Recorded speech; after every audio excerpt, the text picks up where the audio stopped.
from a different point of view.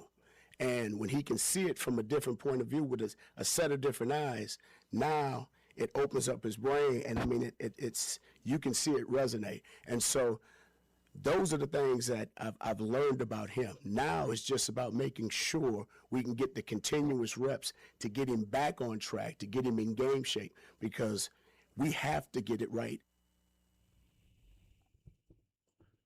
Wednesday edition of The Zone right here on Sports Radio 810 WHB. Jason Anderson with you, Sterling Holmes, Michael Darcy heading up until 2 o'clock. Jack Johnson hanging out with us here in the show. Coming up a couple of hours from now, we will talk with Nick Schaefer, KSHB 41 Sports Director. We'll hear from Andy Reid and the Chiefs coming up at 1 o'clock. It's a kind of like a Fast Friday, even though there is no game this week, but it's also a Wednesday. But, I mean, there's no regular season game. Yeah. In the regular season, we'll get like the Andy Reid Fast Fridays. We haven't typically had that sort of press conference because they've been up in St. Joe and it's been preseason games, but this seems more like it is a regular season type approach. This seems more like a dress rehearsal for the Chiefs than the first two preseason games.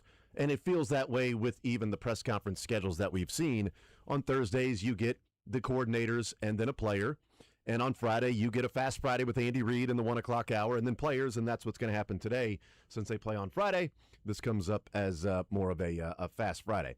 So this seems like it's going to be closer to a dress rehearsal for the Chiefs and what they're doing daily leading into this particular game, even as they have 90 men on their roster getting ready for cutdown day on Sunday. They have an extra guy around the facilities today in Josh Uzudu, an offensive lineman from the New York Giants, former third-round draft pick out of North Carolina. The Chiefs gave up a 2028 seventh-rounder, and they will pay him just over $1 million this year against the cap.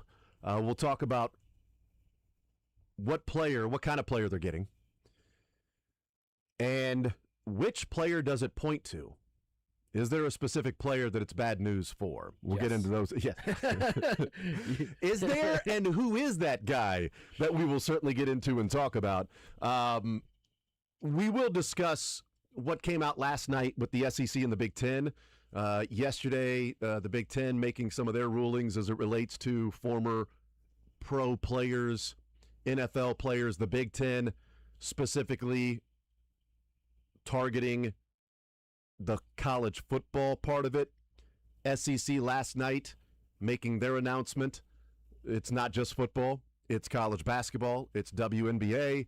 And Greg Sankey has what they have called full power to penalize schools, which was voted on 16-0 in the SEC.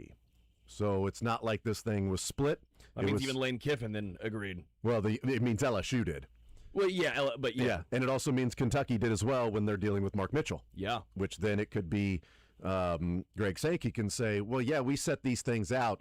And while technically he never signed the contract, it was verbally agreed upon that after the Summer League, he would then sign either an Exhibit 10 or a two-way. We did say that a player being listed on a professional roster deems that player ineligible. So in theory, Greg Sankey could then step in and not say that the player is ineligible, but this feels like taking a page from the Big 12 and Brendan Sorsby of the Big 12 going, we can't say Brendan Sorsby isn't eligible because the court has ruled that way. But we can say as a conference that if that guy plays in a game, we won't recognize that as a win as a conference. And they belong to our conference, and they agree to our rules while they're in said conference. So we can penalize that particular team if they pay that or play that player. Play that player. We'll see if they go that route with whether it be college basketball, college football.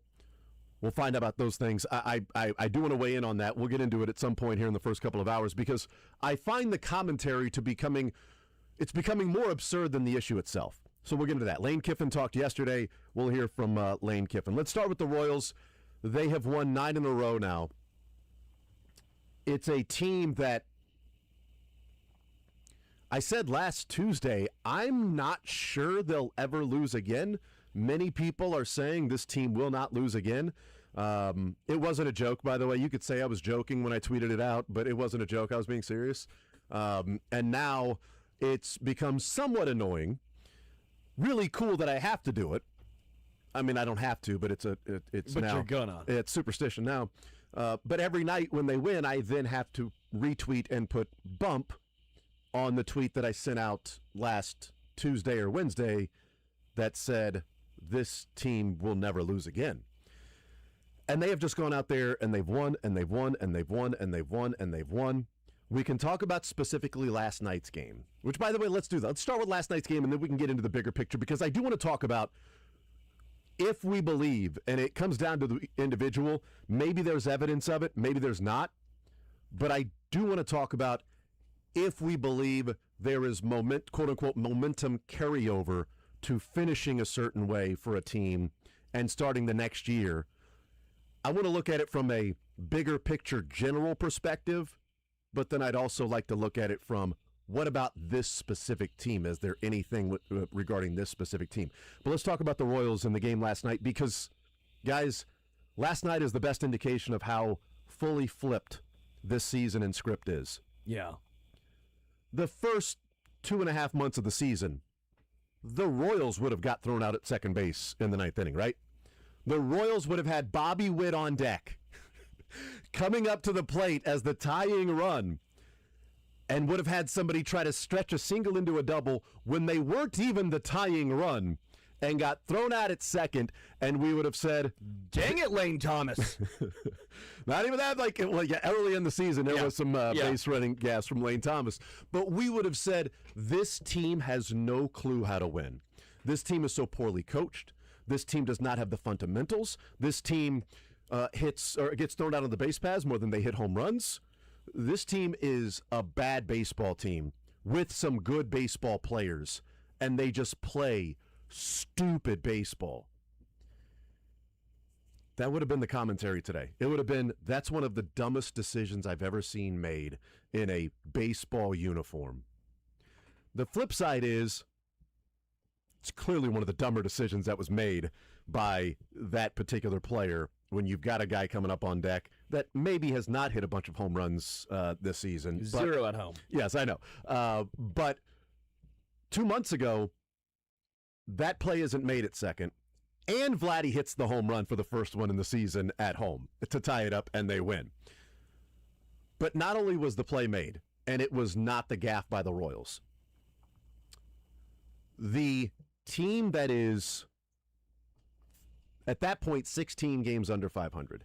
It's now 15 games under 500. A double into the gap where your left fielder sprints as fast as he can, doesn't assume this is going to go to the wall and it's a double, just a generic double, cuts it off, stops, turns glove side, fires the ball directly to his cutoff man, doesn't airmail it, doesn't throw it left or right. It was a few feet to the left, but I love the play so much because, anybody that has, young kids in Little League and you're teaching them how to catch glove side and throw glove side, and oftentimes what we run into, certainly with the 10, 11-year-olds, is when we say glove side and the ball will be thrown to them, they don't move their feet to make sure that it's glove side. They'll just reach their glove back over. And it was so beautiful last night to watch Bobby take 3 steps backwards so he could catch it glove side and immediately turn. Because if he just stays there and reaches back over his right shoulder, the guy's safe. That extra half second, that extra 1/10 of a second, the guy's safe. So Bobby playing it perfectly. The throw to Tolbert, perfect. The tag, perfect. Great tag. I mean, the season seems like it is flipped based on one play in the 9th inning that the Royals find a way to get out of it and win the game, and it was the other team making a dumb mistake, but the Royals' hustle, execution, and fundamentals is what made them pay for that dumb mistake. Yeah, it's a weird conundrum of the frustration that we still see because this is what they should have been the entire season. Obviously no CAGs, but still, You're seeing Michael Massey do his thing, not necessarily in this game, but just in general down the stretch. You're seeing Vinny, who has not struck out, since he came back off of the injury list? He's been good. I don't think he struck out yet. You're seeing Bobby Witt Jr. do his thing.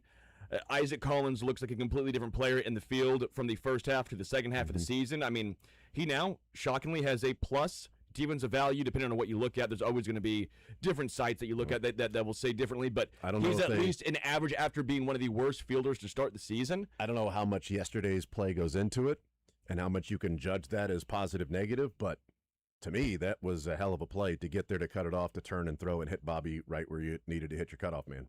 We're seeing something from Thomas, who had one of the worst career ERAs I've ever seen a pitcher have in that many innings, who has come in and semi-dealt. Yeah. Nate Pearson, I think, had the adrenaline pumping through his veins after being a guy who was so highly touted for a franchise.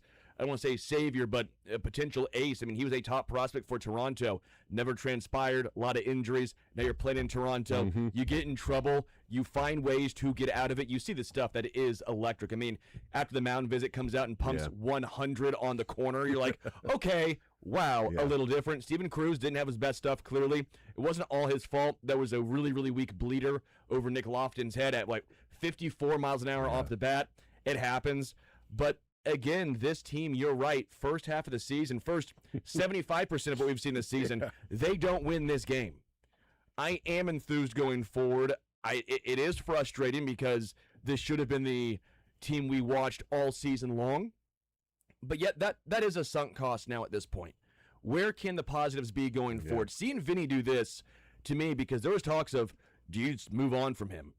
Like, can he be a guy that's in your lineup every single day? The important part for him is to play this way, but also stay healthy the rest of the way. Yes, but even when he was healthy early in the year, he was bad. Absolutely. Yeah, I mean, this has been, by far and away their best 9 to 10 game stretch we've seen, maybe in the last 2 years. Yeah. Because even last year, though they had a much better record, you didn't see them have it all come together like this, where it was starting pitching.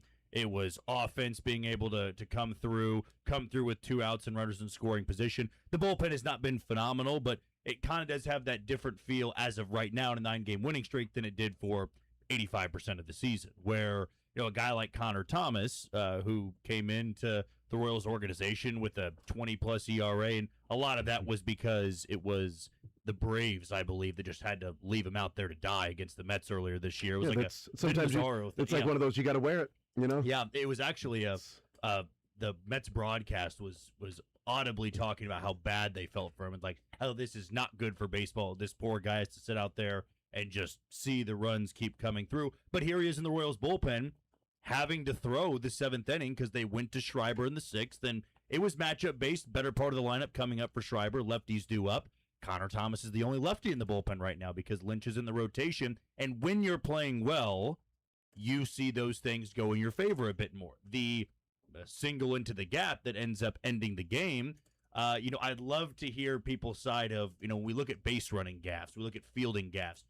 When things are not going well, we say, well, look how poorly coached they are, right? How idiotic is it that they would do that? But when the play happens, is that coaching or is that the play being made? Last night when I'm watching that, that's all player, right? That's Isaac Collins cutting the ball off, making a good throw to Bobby. Bobby shuffling his feet. Tyler Tolbert receiving the ball, knowing exactly where to put the glove down. That is all player-based, not coaching. And for the Blue Jays, when you look at a play like that, is that the player? Is that coaching? When I'm watching that, that's player, right? Because he's looking at the ball ahead of him. He's making that decision. I don't know why he made that decision, but the Royals making that play, it's a product of we're playing better baseball. When you're losing multiple games in a row, the throw is wild. Collins doesn't cut it off. The tag is not there. They do the swim move around the bag. They get there. Vladdy comes up and homers. And, I don't know when this streak is going to end. Maybe it ends tonight. Maybe it ends next week. No, don't you dare. No, but it's the beauty of it is that you are seeing everything come together, and it's radiating off the players, where right now they are showing up to the ballpark. They don't care who's throwing that day. They don't care who's in the lineup. Caglione's not available. John Rave comes through last night. Tyler Tolbert, by the way, when Massey went out, dude, do the Royals win without Tolbert last night? Probably not. The hit he came through with, The stolen base when guys had been 1 of 4 stealing bases against Rogers all season long. The diving play at second base, which looks even more massive now. And then the tag. We can talk about Isaac Collins. Great play by him. Great play by Bobby. But slightly to Brandon Phillips getting that tag down. Not really even able to see where the runner's coming from and still makes the play. I mean, Tyler Tolbert, looking at him last night, is why I feel he should be the 26th guy on the roster next year. He's shown that he's got the ability to do that and stealing bases. And we've talked about the getting picked off, and I walked back my commentary of how frustrated I was with him the last time he got picked off, and seeing the replay of it being a balk move and not being called, because apparently there's no such thing as a balk anymore unless you don't declare that you're going to be going in the stretch instead of the windup if you're Chris Sale. So that's now the only thing that becomes a balk in Major League Baseball. You can be a left-hander that stretches your foot all the way to home plate and then throw to first, because apparently the 45-degree angle is just not cared about anymore. But yeah, I think what he's shown is that he's got a role on a team, and he's becoming a viable asset for this team. Like, he doesn't have to be a stud player, but just simply fill the role that you are asked to fill. And that's what he's been doing. Weird question / comment. Do we give credit to Alex Zumwalt for how much we ripped on him early in the year? Last year and a half, really. I mean, the plate appearances have been you give credit to Alex Zumwalt and the overall coaching staff if you're willing to say that they're the issue, and if the players are coming through, then you have to be just as fair the other way. That's my point. And say that they are not the issue, or they are part of the solution for this particular team. It can't be, we talked about this with Brett Veach. It can't be, if you don't like Brett Veach, well, all of his draft picks were good were lucky. The bad ones are bad, and his free agent acquisitions are terrible. And Justin Reed worked out, but that was kind of lucky, and some other ones are kind of lucky. You can't say the good things are luck and the bad things are bad. And the flip side, if you're a Brett Veach in Veach you trust, you can't say the bad things were unlucky and the good things are what you really are. If Zumwalt is viewed as being the problem when the offense is not performing, it can't be viewed as, but he has nothing to do with this now, because you are directly connecting the offense's success or lack thereof to a coach on the negative side. And if it works for the negative, then it should be for the positive too. Yeah, I would agree, because, you're looking at the walks and the strikeouts, and last night, 9-9. In today's era of baseball, that's outstanding. Again, Bobby, Vinny, Massey's taking walks now, which is wild to even say out loud. It's just, the plate appearances look so much different. Yeah, I would say that early on in the season, I was one of the people saying that it's fine to blame a hitting coach, because it's what we do, right? When your team's struggling, you try to place the blame elsewhere, not necessarily on the players. And I was saying it's all right to blame the players, right? The guys that you were counting on to be big-time contributors, they weren't doing that. So as of right now, I'm not going to say, well, look at the way Zumwalt really prepared these guys. I'm not sure there's been a drastic change this year. It's the players feeling more confident to play. They're seeing the ball better. And whether you are a 10-year-old playing Little League Baseball or in the big leagues, when everybody's hitting, it just bleeds down to the rest of the order. When nobody's hitting, when Bobby's not hitting, when Vinny's not hitting, your guys at the bottom of the order are rarely going to be hitting as well.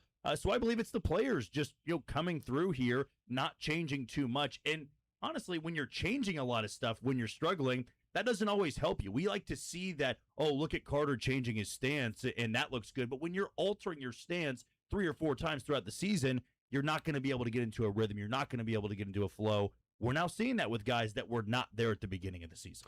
Let's take a break. We'll come back. And, as a quick aside, I think last night was the first time that I went, oh, thank God it's a head injury. Because Michael Massey, when he fell and I'm like, oh, he's down, and he rolled over, I thought for sure it was going to be his back. Oh, yeah. And what he has been dealing with his entire, career, it seems like. And then they were holding his neck like, well, yeah, he hit his head, and so we took him out. Oh, thank God it might just be a concussion. Oh, God. I mean, that could have been something bad, like a back injury. I think that's the first time that I've – and I don't want it to be serious, obviously. Yeah. I hope Michael Massey is okay. But he has been dealing with a back injury for so long, and the way he fell awkwardly on the turf, is just so easy to go, all right, well, he twisted his back a little bit, and now you're going to return to this thing again. And that whole is Michael Massey your second baseman next year is thrown out the window because now you're dealing with the back yet again.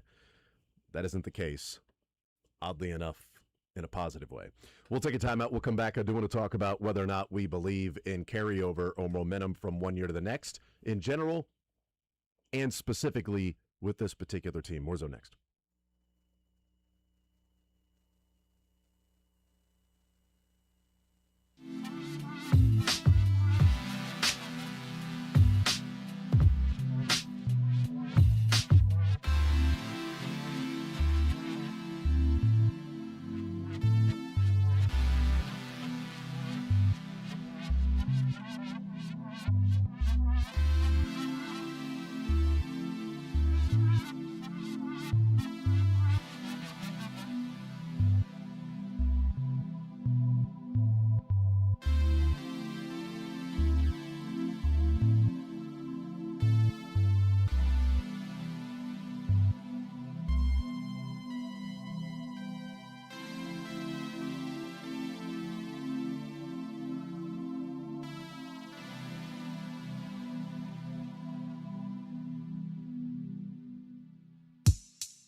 Friday, so we get an Andy Reid Fast Friday coming up at 1 o'clock. So bigger picture, the way that I would view this is bigger picture and then specific to this Royals team.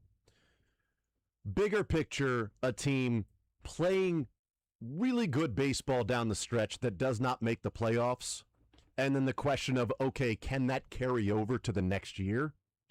My general view on that for the larger picture, the 10,000-foot view, the sort of macro version, is no. It's not going to carry over from, there's a whole lot of offseason. There's a different group of players. And if you're an individual player, there are different things you may be doing in the offseason. You may not be seeing the baseball the same way. Sometimes hand placement is different. You know, your timing of the whole thing, and pitching too. I mean, your foot landing, 3 inches to the left of where it typically does. Now all of a sudden, what would be a corner fastball is now a ball. Like, there are so many things technically that go into baseball. It is such a difficult sport. I don't think it carries over. That's the bigger picture view. For this team, though, specifically this team, the wins, the losses do not affect me for next year as much because, as Jack, you were talking about, okay, yeah, the bullpen isn't necessarily coming through like, the 2014, 2015 bullpen. It's doing enough, but they are finding ways to win, whereas early in the season, the bullpen wasn't doing enough, but also the offense wasn't giving them 7 or 8 runs to work with. If the bullpen were blowing these games and they weren't winning, the view I would have the rest of the year and how I have it right now would be the same for next year as it relates to this team, because we've heard JJ, and I believe JJ in his assessment. I believe that he is honest in what he's saying about the assessment of the team when he says, we've got catchers, we're good at first, Massey and Lofton at second, and he goes around the diamond. I don't think he's blowing smoke in his mind. Whether you agree or disagree that they should be attacking certain things, I believe that will be the strategy this offseason. That the strategy is not necessarily to say, hey, we're good everywhere. I think JJ presented it as we're good in those spots because he can acknowledge, and everybody else can acknowledge, the reality is they have bigger issues. They have bigger needs that they're going to have to spend their resources. So instead of saying, yeah, we got issues at this position, and the bullpen, and you can say, look, I know what this offseason is going to be. It's going to be bullpen, starting pitching. It's going to be about pitching.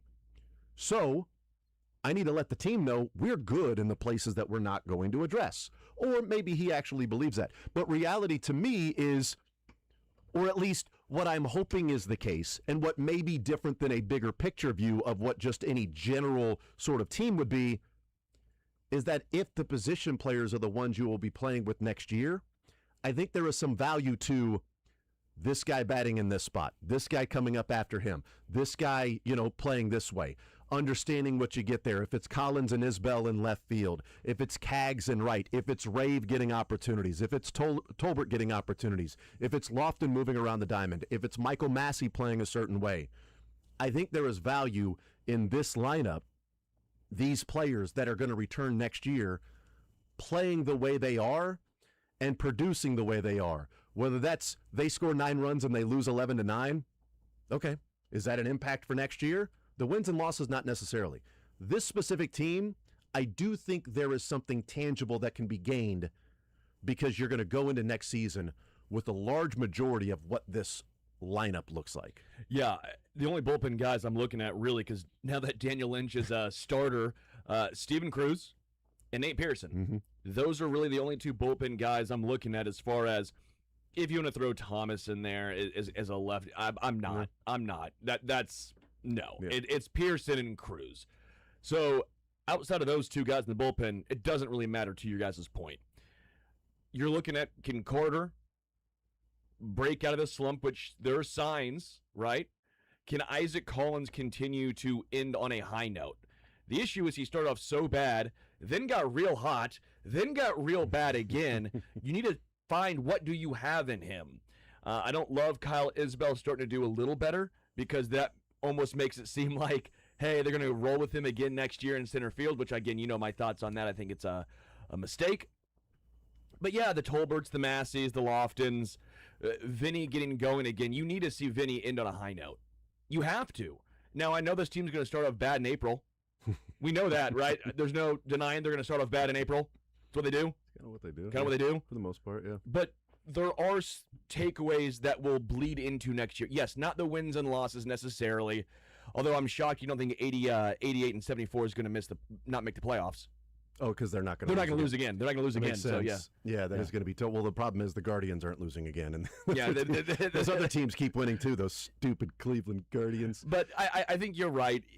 When it comes to actual momentum or a lot, no, that's just silly. Too long of a layoff. But I do think that there are some pieces you're looking at right now that give you some enthusiasm heading into next year. I'm not trying to be a insanely positive person here at a 59 and 74 team that had playoff aspirations and try and find the silver lining. But also, I think we've seen enough positives during this stretch to say, hey, you also don't want to be a complete Debbie Downer because there are things that are important that we've seen. It's a weird thing to discuss because the 14 Royals, I remember, pretty consistently alluded to the end of that 2013 season, them fighting for a playoff spot. That kind of led them into the 2014 season. But it also, it was a long year as well in 2014 where it wasn't like 15 going from April 1st to the end of the year. They were dominant. There were a lot of ups and downs in 2014. You've got such a long layoff in the offseason that even if they did win 29 of 30 games, like that doesn't carry over into next year because you stop playing the game. Yeah. And you're going to have a different team. And I don't see J.J. Picollo and John Sherman looking at this stretch and going, this is actually the group we can run it with. Because you're not going to count on Noah Cameron having this type of run for an entire year. What I thought their failure was last offseason was looking at an 82 and 80 team and saying, well, we do count on the exact same numbers happening, and that's fine to do. Most organizations actually take that approach of if you've got a young player that plays really well, you don't go try to upgrade over that player. What you hope to do, though, is to make sure that the depth you have behind that guy, if it doesn't happen, is above average, or at least league average. And you're starting to see that with Nick Lofton. You're starting to see that with Tyler Tolbert. When you're constructing the rotation and bullpen, right? I would agree that you should have Nate Pearson in that bullpen next year, Steven Cruz in that bullpen, and then I'm moving Daniel Lynch back. Everybody else can be viewed as depth. You can keep Connor Thomas and stash him in AAA because I don't believe he's out of options. If he is, then I guess you're out of luck there, and you need to make a decision if you want him in that bullpen or not. I see him just being in this bullpen the rest of the way, and that's what it's going to be.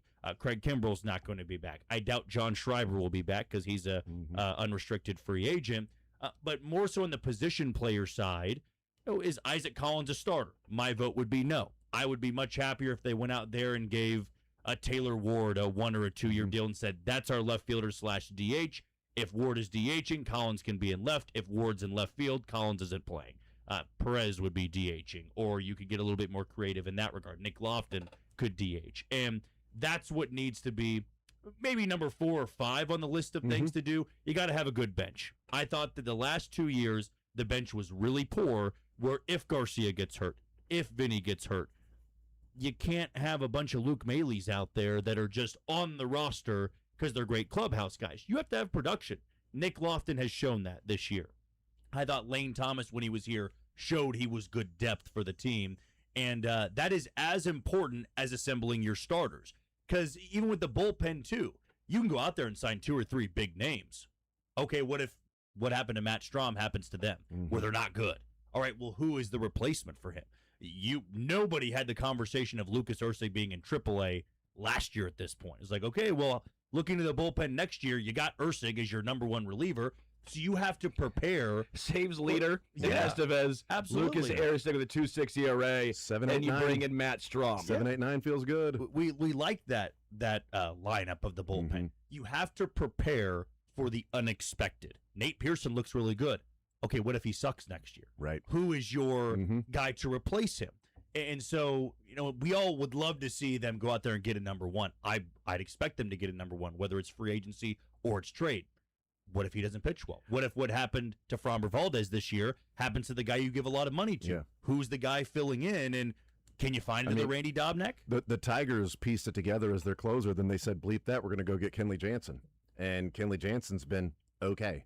Not durable. And not durable, yeah. So they finally said, we're done with this that's also closer rotation. Dude's 40 years old. Yeah, that's right, absolutely. Also. Yeah. Would you rather have, let's say this. Would you rather? Would you rather. Like these games. Yes. A top-ish, starting pitchers can be different. Like who would you consider top of the line? Like, let's say Casey Mize. For who I think the Royals could be in the market for. Like, they're not going to get, like, Tarik Skubal. Would you rather have Casey Mize or eat cockroaches for a week? Your choice. What would you rather have Casey Mize in your rotation or cockroaches for dinner? Protein. Well, the tough part about it with this free agent I just class, like that he's actually given that some Okay, thought. no, tough part is like the cockroaches can be good for you. Let's say Casey Mize or what's his name? Adrian Morahone, and let's say maybe two other like solid Fairbanks. Like 3 good bullpen arms or like a Casey Mize, which is like a 1-2 starter. Yeah, and that's where the Royals need to. We always talk about in football, you got to know your identity. Are you a running team? Are you a passing team? Are you a defensive team? Do you stop the run? Do you stop the pass? Do you turn the ball over? Are you a special teams oriented team? Now that would need to be in addition to something else because I'm not sure there's many only good special teams and they're terrible at anything else. Say that to K-State, Exactly. although they weren't terrible at everything else, but they were awesome at special teams while being good at the other things. Absolutely. But, if you build a really good bullpen, can you afford to have a starting rotation that doesn't work deep into the game, that doesn't have a true number one? A perfect example of that, though they've been able to craft somebody in number one, it's a division rival in the Cleveland Guardians. Yeah. Now, their recipe did not set them up to go deep into October. In fact, it was 24 and 25. Their bullpen had a ton of innings, and the rotation never worked deeper than like maybe 5 1/3 or 5 2/3 on average. They ran out of gas in October, but they won 90-plus games. So kind of coming down to the pricing there, like I don't believe Casey Mize is a true number one. I like him a lot, but I would rather wait and see if, and Michael King's not a better example there, but he might be more reliable as your frontline guy. The Royals like a lot of sinker ball pitchers. He's got a club option coming up this offseason. That's something where it's up to J.J. Picola. Would you rather assemble a monster bullpen and bank on health, or do you feel like you need to go give Casey Mize $20 million a year when you're already paying Seth Lugo $20+ million a year? And are you willing to part ways with top prospects? If you were to go out there and acquire a frontline starter, man, do you give up Kendry Churio and Anibal Gomez? No, I wouldn't. And so that's why I expect them more to spend money than trade away top-level prospects that you're just now developing. But do we, as we go to break here, to look at to fast forward from the end of this year to next year, I think we're all in agreement of like the wins and losses for a particular team over the larger picture of Major League Baseball isn't just a direct like carryover to the next. We talk about game by game momentum is as good as the next day starting pitcher. Now you're talking about 4 months off and then going and having that momentum. A little bit different when you bring up specifically the Royals in 14 and 15, where their entire offseason focus and motivation was to get back to that spot. Yeah. The Chiefs in 2021 losing to the Bengals, their entire offseason motivation was to get another chance at that team and then taking advantage of it when you get there. A lot of those were the same group of players coming back together and playing that next year. There's going to be a whole lot more and different faces on the team next year. The hitting side's going to be real. And so if we all agree with that, like, do we believe, fast forwarding to next year, do we believe that if the team finishes well, and I mean, honestly, I don't even mean the wins and losses, and maybe the wins and losses are coloring the optimism for next year with the lineup and some of the position players, that if they were just losing and losing and losing, would there be as much like, oh, hey, maybe this can play next year? But specifically for the position players, it can be, 30 seconds, 20 seconds, yes or no. Do we believe there's carryover? Team-wide wins, losses, whatever, put that aside. Like what we believe the majority of a specific part of the team will be returning in the offense, the lineup. Do we believe that there's carryover next year to where there's something tangible that can be gained from them playing a certain way in this final month? Yes. I think, again, Michael Massey, Nick Lofton, I think John Rave's more of a quad A. You call up if you have an injury in the outfield. You know my thoughts on Isbell, but the Collins of the world, Carter Jensen going through a slump and breaking out of it matters. Yeah. Vinny starting to actually have some confidence and put it together. This is huge, I think, for him mentally moving forward. Bobby starting to get a little more of that power stroke, including pulling the ball in the air, which was really nice to see. And we all assume Salvy's back next year, so him starting to really piece something together towards the end of the year to make you believe, all right, maybe he's not completely done. His expected OPS is 723. Okay. Well, I mean, right? I mean, I'm not saying it's great, but if your backup catcher is expected, I just don't expect that. I get it. I know it's, but it was a play on words, Sterling. I know. I'm just saying, can he not be one of the worst hitters in baseball? Can he be a league average-esque?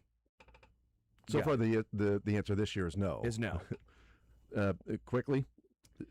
Yeah. It may not be quickly, but may not be as easy as cockroaches or Casey Mize. That was an easy answer. Yeah. Protein. I would love to know going in the next year if you took a lot of the workload off the guys you are giving a ton of at-bats to this year, what their production would look like. Okay. My number one would be Isaac Collins. If you turned him into your 23rd man on the roster, can he go back to that Brewers version of himself? Because I don't believe he's an everyday player. I don't believe that the eye test tells you that or the peripherals tell you that. So that's something, too, they need to figure out over the final 30-ish games. We'll take a timeout. We'll come back, continue rolling. What are the Chiefs getting in Joshua Uzudu? What he has done with the Giants and maybe what the Chiefs saw from the Giants this year as opposed to the first 3 years he played in the NFL that they may be utilizing and making a trade for. We'll talk about that, which player it affects, and we'll get into the college football topic that's been going on the last couple of days. That last night, a couple of conferences making their intentions known. ACC and Big 12, I guess, playing the wait-and-see game. Not sure. We'll take a timeout. We'll come back. More Zone next.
couldn't afford a car. That's a good So they point. named her daughter Alexis. That's it. That's exactly right. They were. Kanye told us I that. know Yeah. that's right.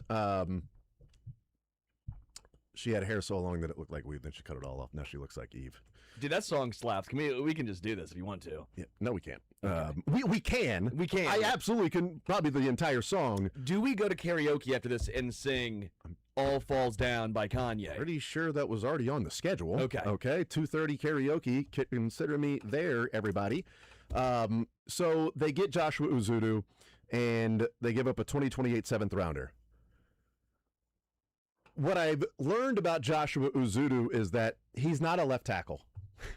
No. That much I've learned is that he ain't a left tackle because he didn't play in 2025 with a calf injury. He played 2022, 23, and 24. 2022, he was exclusively a left guard. 23 and 24, he was pretty much just a left tackle. He made 6 starts at left tackle in his career for the Giants. In those, mind you, this is 6 games, 6 starts. He gave up 7 sacks, 24 pressures, and 7 penalties in the 6 starts at left tackle. Was he the guy that just smacked the guy? Remember when he kept getting penalties and... He was the guy that filled in when left tackle for the Giants. I know. Got injured. Remember early on? Thomas? Yeah, when Thomas got When injured. Andrew Thomas got in. Was he the guy that all of a sudden got mad and just decided He might have been the guy. I don't remember, but gotta look that up. I know he's not a left tackle. Okay, and he's played in his career with the Giants. Left tackle, he's played 402 snaps. Left guard, 317. This year, though, so maybe this is what the Chiefs are seeing. The Giants moved him to the right side. He has played a combined 45 in the preseason, 2 games, 45 snaps, or pass blocking specifically, but 45 at right tackle and right guard. In those 45 pass blocking grades on the right side, he's got a pass blocking, or 45 snaps. His grade was an 80.3 and a 73. He has given up 0 pressures, 0 sacks, and 0 penalties on the right side. Left side, god-awful. If he's a swing tackle, I'm concerned about what they think he can do at the left side. I think he's proven that he can't play left tackle. From just what we've seen, just on the numbers alone. Like, no, the technique is there. Look at the footwork. Okay, look at the penalties. Look at the pressures. Look at the sacks that he's giving up, all right? So maybe don't look at those like, oh, there's some promise here. There's some hope here. Great. I don't want to be living on a wing and a prayer when Patrick Mahomes needs his blind side protected. But if you're saying he's going to be more right guard or interior to some degree as opposed to a swing tackle, and you've got Moore and maybe Benson, maybe Polay. If he's a swing tackle, it's terrible for Polay. If he's an interior offensive lineman, then you can go ahead and count C.J. Hansen off the team. And you'd be wondering about, Nigra. You can go ahead and, count that not being a part of it as well. Like, you've got Norzad, Caliendo, backup interior players, Khalil Benson, who may be right tackle, right guard. But they bring this guy in, he's going to be on the roster. I have no idea what he's going to look like, but my guess is when the Dodgers traded for the 30-year-old prospect that they traded, River Ryan. When they traded for River Ryan, who had been a position player, and they acquired him and immediately made him a pitcher, they saw something there that the previous team wasn't even trying out. Well, even like Airseg, right? Yeah, but the Chiefs, but that was even in the organization, though, they did that. Yeah. River Ryan hadn't pitched. The Dodgers acquired him and immediately made him a pitcher. The Chiefs at least have seen a couple of games with Uzudu on the right side. And maybe that's where they go, okay, that's different. We would not have traded for that guy because on the left side, left guard, left tackle, no thank you.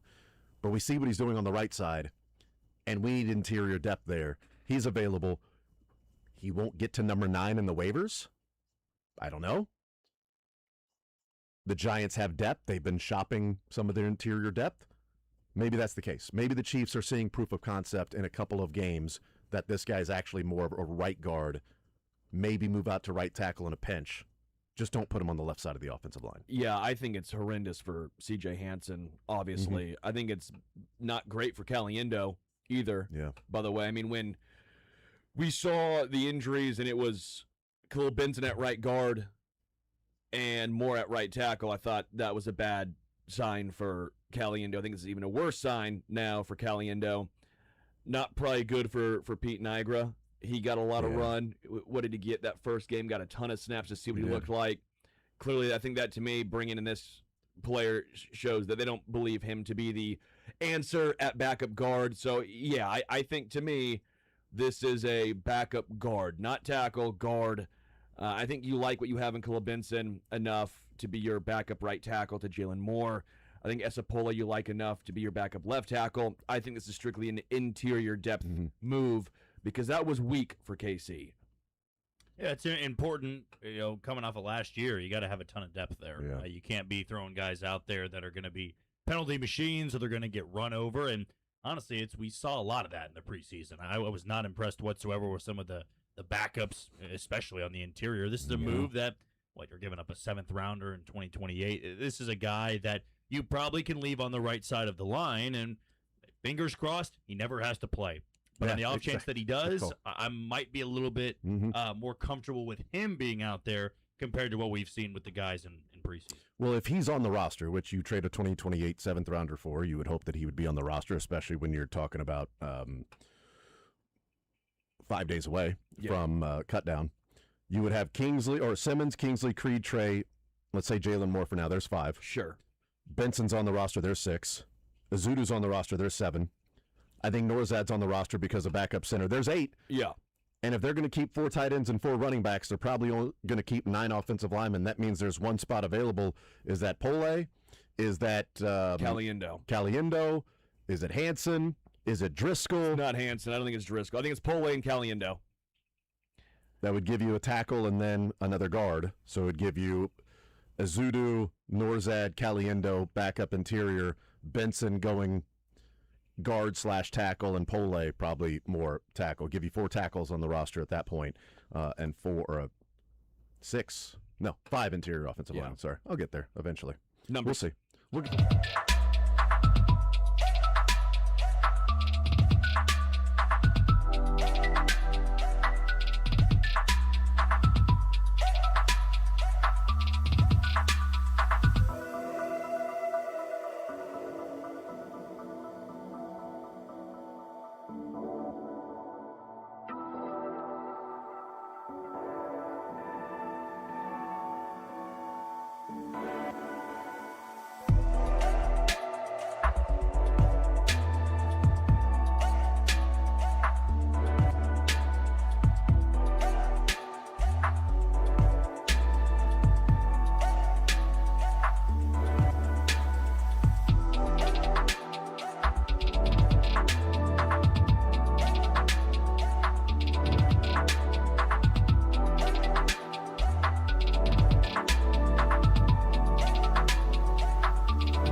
It's 1 o'clock. We'll hear from Andy Reid, and we'll see which players are going to be at the podium today for the Kansas City Chiefs.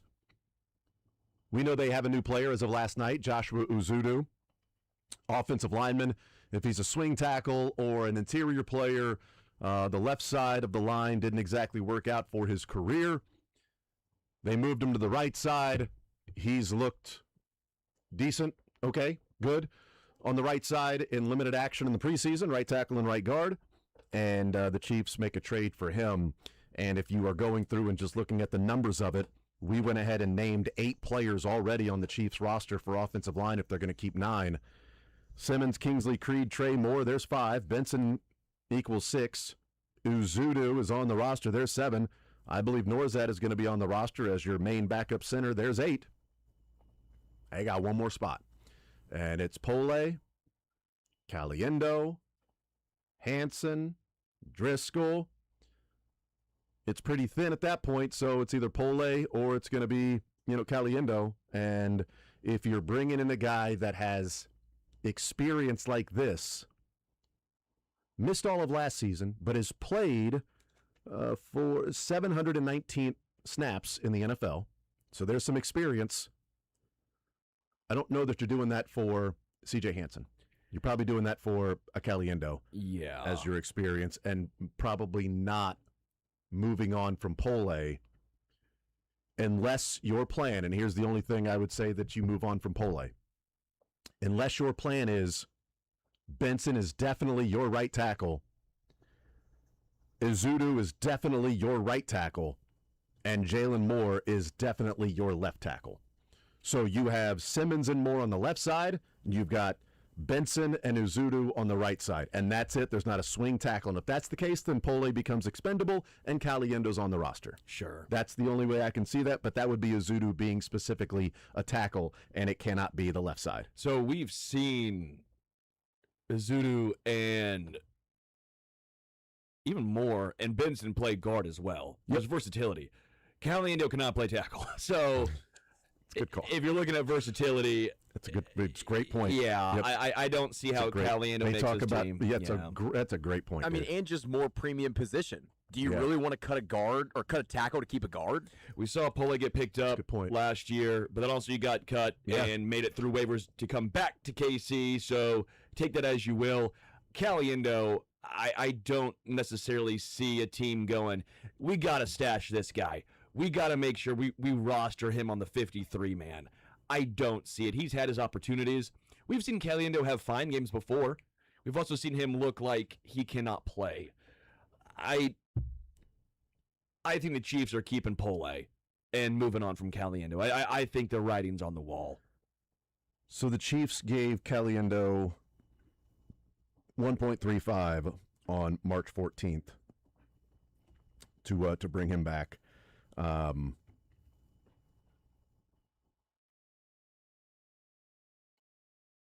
That's kind of a contract to where you sign him, and that's a just-in-case guy.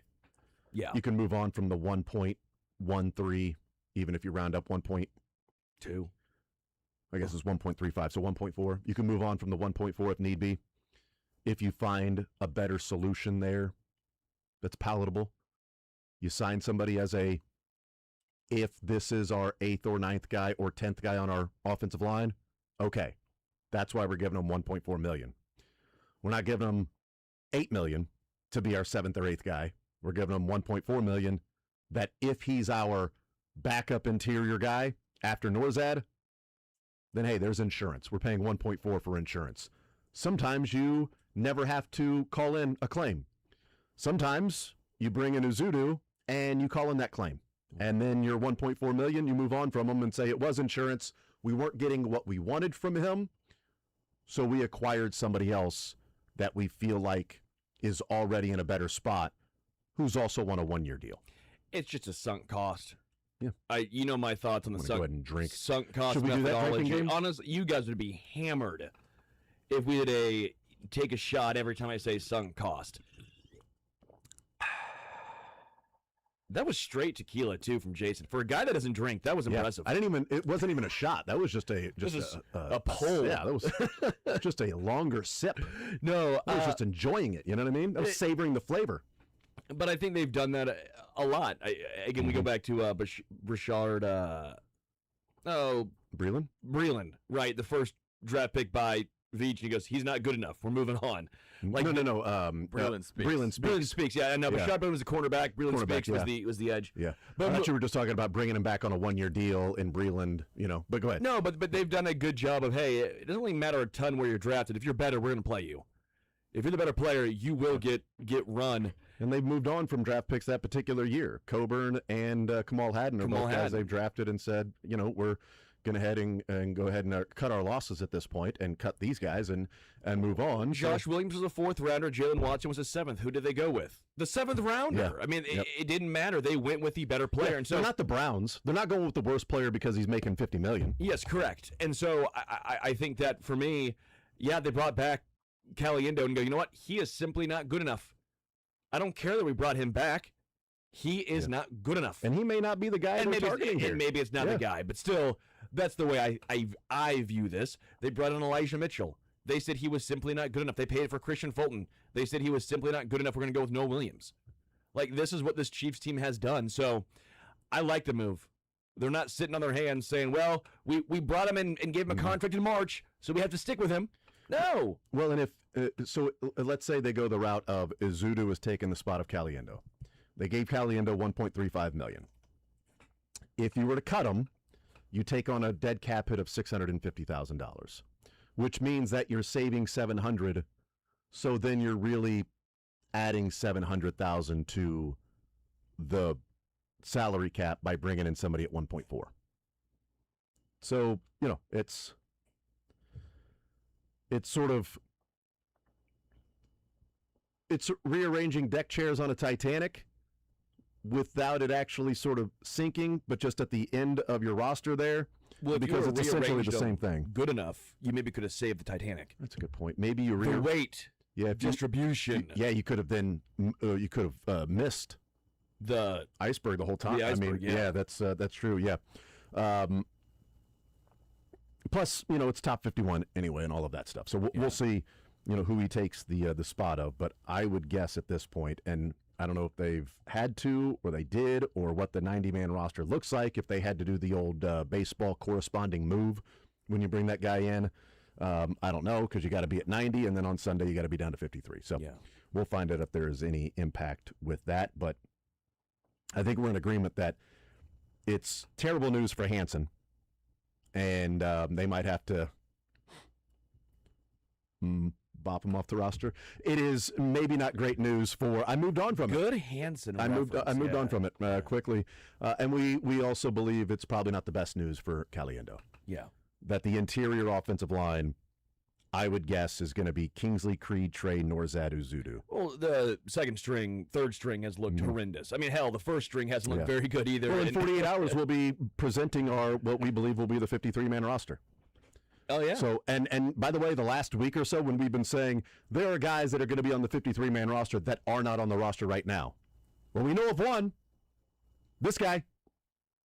He'll be on the roster on Sunday night. And he wasn't on the roster yesterday afternoon. Yeah. So we'll see. Let's let's talk a little bit about what's going on in college football right now. And some in college basketball, too. So the SEC had a meeting last night, and they came out with their announcement in a 16-0 vote, unanimous, following meetings with the presidents, chancellors, and ADs of the SEC. The SEC will now enforce the following policy. An SEC institution is not permitted to have an athlete on its roster who has, 1, previously declared for the NFL, NBA, or WNBA draft and did not appropriately withdraw. 2, signed a contract with an NFL or other professional football league, NBA, G League, or WNBA or affiliated team, or been listed on an NFL or other professional football league, NBA, or G League, or WNBA, or affiliate roster. The commissioner is authorized to enforce this expectation with penalties against member institutions, and he has been granted, this is not as part of the statement, but from the reporting, he has been granted full power to penalize the schools. Voted on by all 16 schools, presidents, chancellors, and ADs, including LSU, and if it comes around to it, including Kentucky with Mark Mitchell, and we'll see.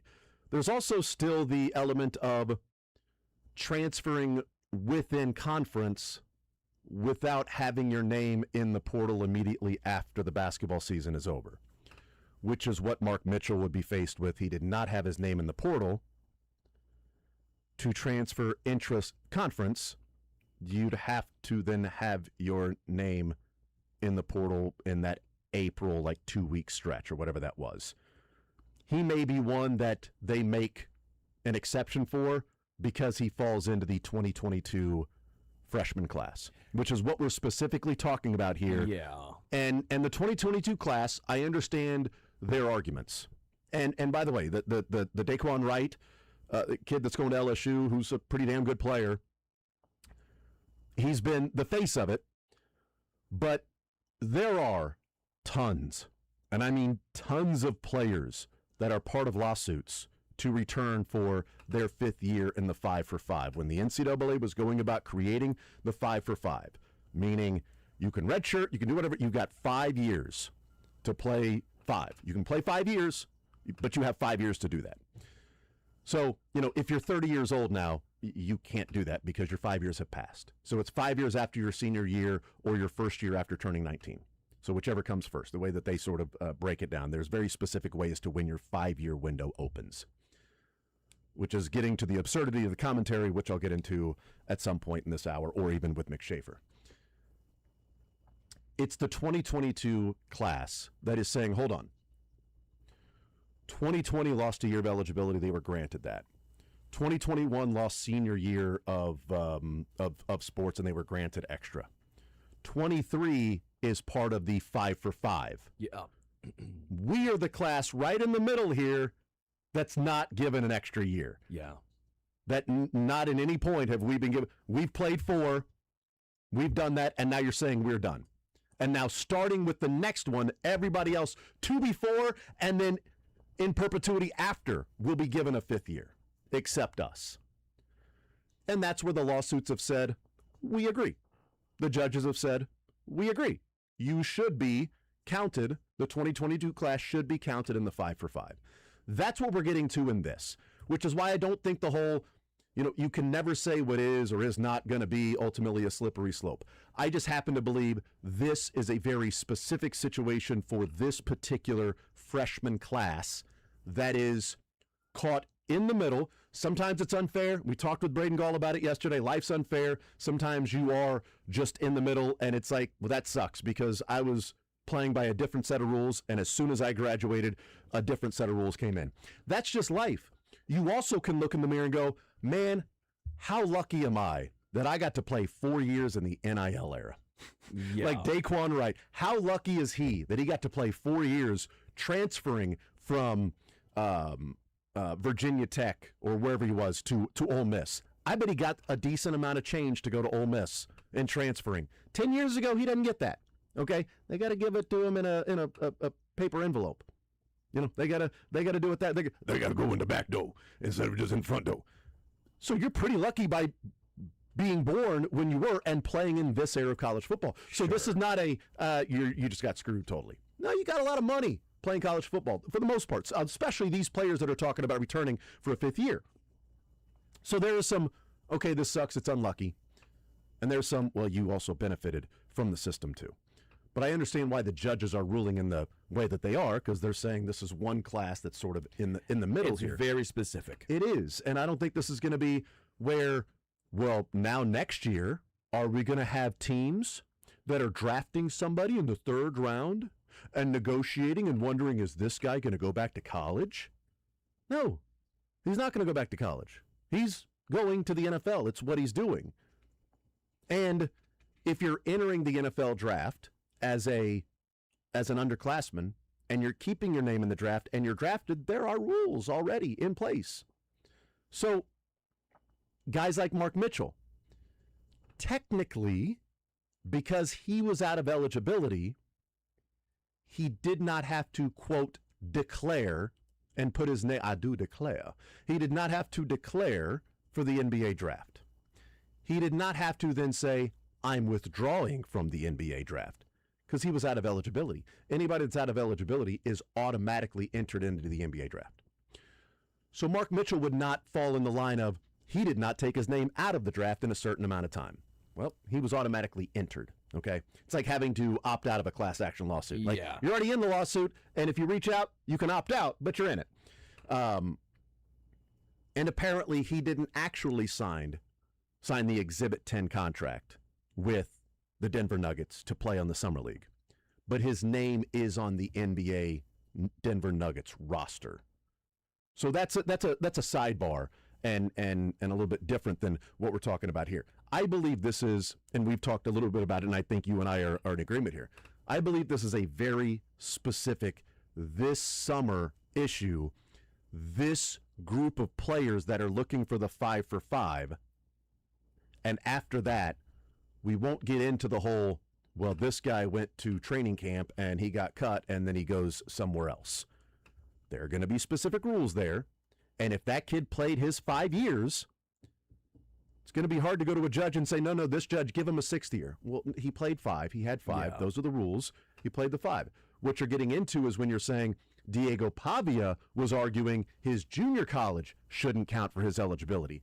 And the judge agreed. What Trinidad Chambliss is saying, he had a redshirt year, should have been given a redshirt year, but the NCAA denied that redshirt year, so a judge is giving an injunction and saying, no, that is a redshirt year, he can play. They are not saying, this guy's exhausted his eligibility, we think he should get another year just for S's and G's. That's not what any of these are. This is specifically, these players should be included in the 5 for 5. They should be allowed 1 more year of eligibility, not they should get to play 5 more years. They should be allowed 1 more eligibility. And the 2023 class will be going into their final year this year. I just still find it hilarious that there's even 5 for 5 to begin We'll be going with. into the final year next year. Sorry. Why is that a thing? Yeah. It should still be 4 years. They just want to streamline it. The reason is, and to try and cut down, I assume. Well, on the- it's just to streamline and say, redshirt or not, you got 5 years. Here are your 5 years, so we can get out of the 7th year, 8th year, 9th year, all of that. Hey, I'm going to try to appeal to the NCAA to get this red shirt. You got 5 years. This is streamlined. It's easier. And you may be a guy that gets injured a couple of years. Sorry, man. Them's the breaks. 5 years. You can play all 5 years. You can redshirt a year if you want to, but you got 5 years out of college to play, or 5 years out of high school to play your 5 years of eligibility. And I wonder how it'll affect, even in football or basketball, where if you were redshirting, you wanted to see him at the end of the year because maybe your team's out of it, and coaches were like, well, we don't want to use his eligibility. Well, then it got Doesn't matter anymore. Well, yes, and then it got interesting because you go, well, if we don't play him, he might transfer, right? But if we do play him, maybe he stays. You do solve some of those issues with the 5 for 5. It just still seems funny. Yeah. Of it's always been 4, should always be 4, and now we're just because we've seen we've seen people 7. take advantage of loopholes Yeah. that now you have to throw in this and just grant basically everyone a free 5th year. And I think the NCAA is also saying, you know what, make it easier on ourselves too. Yes. We don't have to track all of these. This guy, 7th year, 5th year. What's this hardship? What's that hardship? Did he get a red shirt? Is this an actual red shirt? Doesn't matter. Here are your 5 years. Here's your clock. Here's where it starts. Here's where it ends. Those are the rules that you're playing by. But 23 and 18-year-olds are vastly different. I totally agree with 23 that. and 18-year-olds are so different, and that's what we're getting into now. Mm-hmm. Yeah, we'll see how this ends up going. But you're right. I don't think this is necessarily a slippery slope. I think it's just trying to stop said slope, and they're going to be pushed back from a lot of people. I mean, those 23-year-olds already have the advantage over the 18-year-olds, and now a lot of these 23-year-olds, we think they're actually going to class. I'm not saying all the 18 and 19-year-olds were going there anyways. Cardell Jones said it best. I came here to play football, not to play school. But I know for my last semester, I know I could have graduated in spring of 24. correct. Or 2004, I should say. I could have graduated in spring of 2004. But I wasn't ready to hit the workforce. I knew that it's one of those where, stay here. Stay as long as you can. I believed the alumni that would come back and go, boys, this is the glory days. Tell you what, man, it ain't ever going to be like this ever again. I was on the receiving end going, I believe you. So my last year, right, wrong, indifferent, whatever, I had 4 classes I needed to take. I took 3. And then I returned of the fall semester and had 1 class the entire semester. Moved back into the fraternity house, had 1 class, and really enjoyed the last 4 or 5 months before I knew that life had to get real. Maybe these guys that are 23, oh, you're taking 1 class. Great, enjoy it. Live your life, because it ain't going to be like this once you graduate. It's not going to be like that moving forward. Things are going to be vastly different. Well, the sports part of it is they have more time to work out, more time to focus on football and sports, while the 18-year-olds still necessarily would not. I think you're going to start looking at teams are going to really amp up on the 5th-year seniors. Well, I mean, you can go the route of, I think we were asked on Sunday Sound-Off, top 25 preseason AP poll in college football, who's an underrated team, who's an overrated team. My underrated team was BYU, because they're returning, they retained their coach, returning the quarterback. I think BYU wins the Big 12 this year. Okay. They retained their quarterback, awesome quarterback, wears a number in the 40s, dual threat guy, one of the best running backs in the league. Just the number is what gets you. Yeah. They were a top 20 defense last year, and they returned almost everybody from a top 20 defense. So I think BYU, and they were a game away from making the playoffs. So I had BYU as underrated. Even though they were number 14, I might have had them as a top 10 team. My overrated team, and I think it would have been easy to go like Ole Miss or the obvious of, well, it's Texas every year, right? Yeah. You can do some of those things. My overrated team, and it was not, I hope I'm wrong because I like my Iowa friends. My overrated team was number 22 Iowa. And that's not typically where you would go and say, well, that team's overrated than number 22. The reason I went that route is Kirk Ferentz is getting into the let's go and get a bunch of transfers, but his route this year was we're grabbing a bunch of guys from lower level schools that have multiple year eligibility.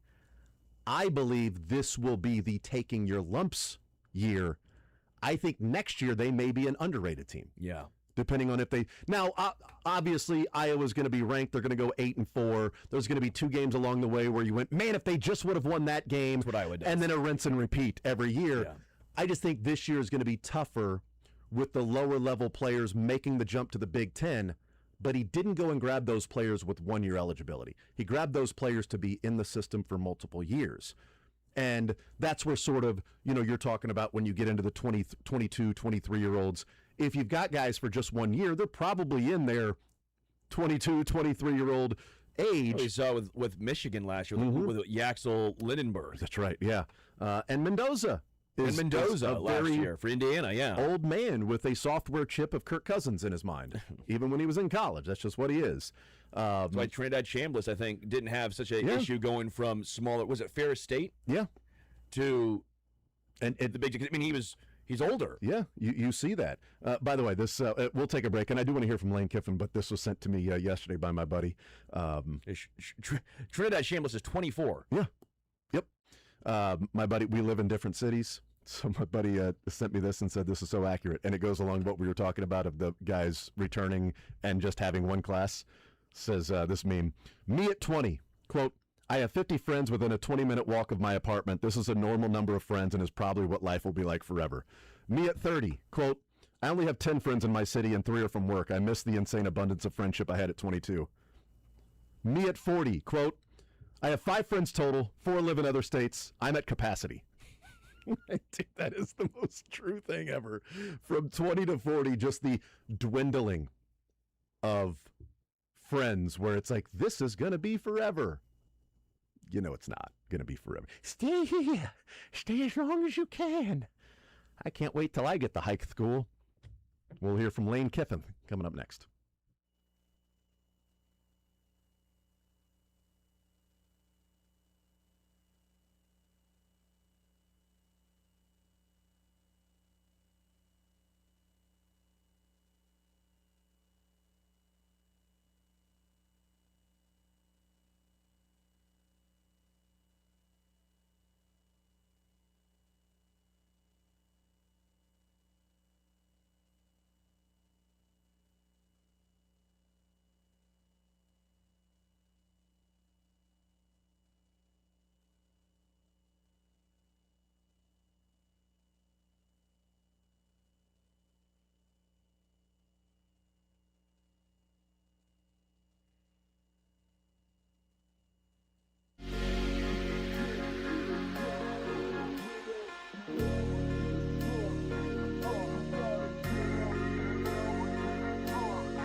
We'll hang out with Mick Schaefer coming up in the noon hour. He's still looking for eligibility to go back to college and play some basketball.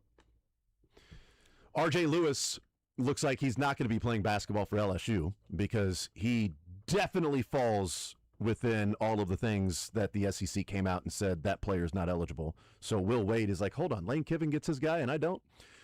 Speaking of which, let's hear from Lane Kiffin. He talked yesterday and he was on with McAfee, and here is his breakdown of this NFL/college/ his tight end situation with LSU. There's a lot of parts of it that I don't like within that. I don't think professionals should come back to college sports and college football particularly. But in this instance, this is not professionals that have gone played seasons or just, randomly file an injunction in a state to become eligible. This is part of a specific class that was ruled wrong by the NCAA that was supposed to be 5 for 5. So again, there's a lot of information on this that's not necessarily out there, that over 100 athletes in multiple sports were cleared and said, you can go play whether you signed pro contracts or not, whether you participated in training camps or mini camps, you are allowed to play. And that is the court order. And so I think in that, as you think back to all the different court orders of great players that were granted, whether that was Diego Pavia or now Trinidad for a 6-year, we followed all those. All court orders have been followed. So I think you're going to get in a really interesting situation if now, as a conference, you start to say, well, we're not going to follow this court order that's been issued. And we're going to say that these kids that the court says can go anywhere, we're going to say, no, you can't. It doesn't work like that. You can't decide, hey, I like that injunction. I don't like that one. Like that player I kind of like, and I like the way that they got him eligible. And so we're going to follow those rules, but not these. That really doesn't work that way. That's going to be the issue that they run into is, picking and choosing. Now, what the SEC has done, a little bit like what the Big 12 did, in that we are not fighting the eligibility part that the court has ruled in favor of this specific player. We are saying we will penalize the school for playing said player. So essentially, the chancellor, ADs, and presidents of the SEC, including LSU's, voted 16-0 for this rule, meaning that Greg Sankey can penalize LSU if he feels like Daquan Wright falls into this of signing an NFL contract, which he did, to be a part of training camp, showing up on an NFL roster, which he was on the 90-man roster, even though he's been deemed eligible. They are taking the route, Sterling, where Lane Kiffin is going, but you can't pick and choose which injunction you buy into. Oh, no, Diego Pavia, we're good with. Trinidad Chambliss, we're good with. These we aren't good with.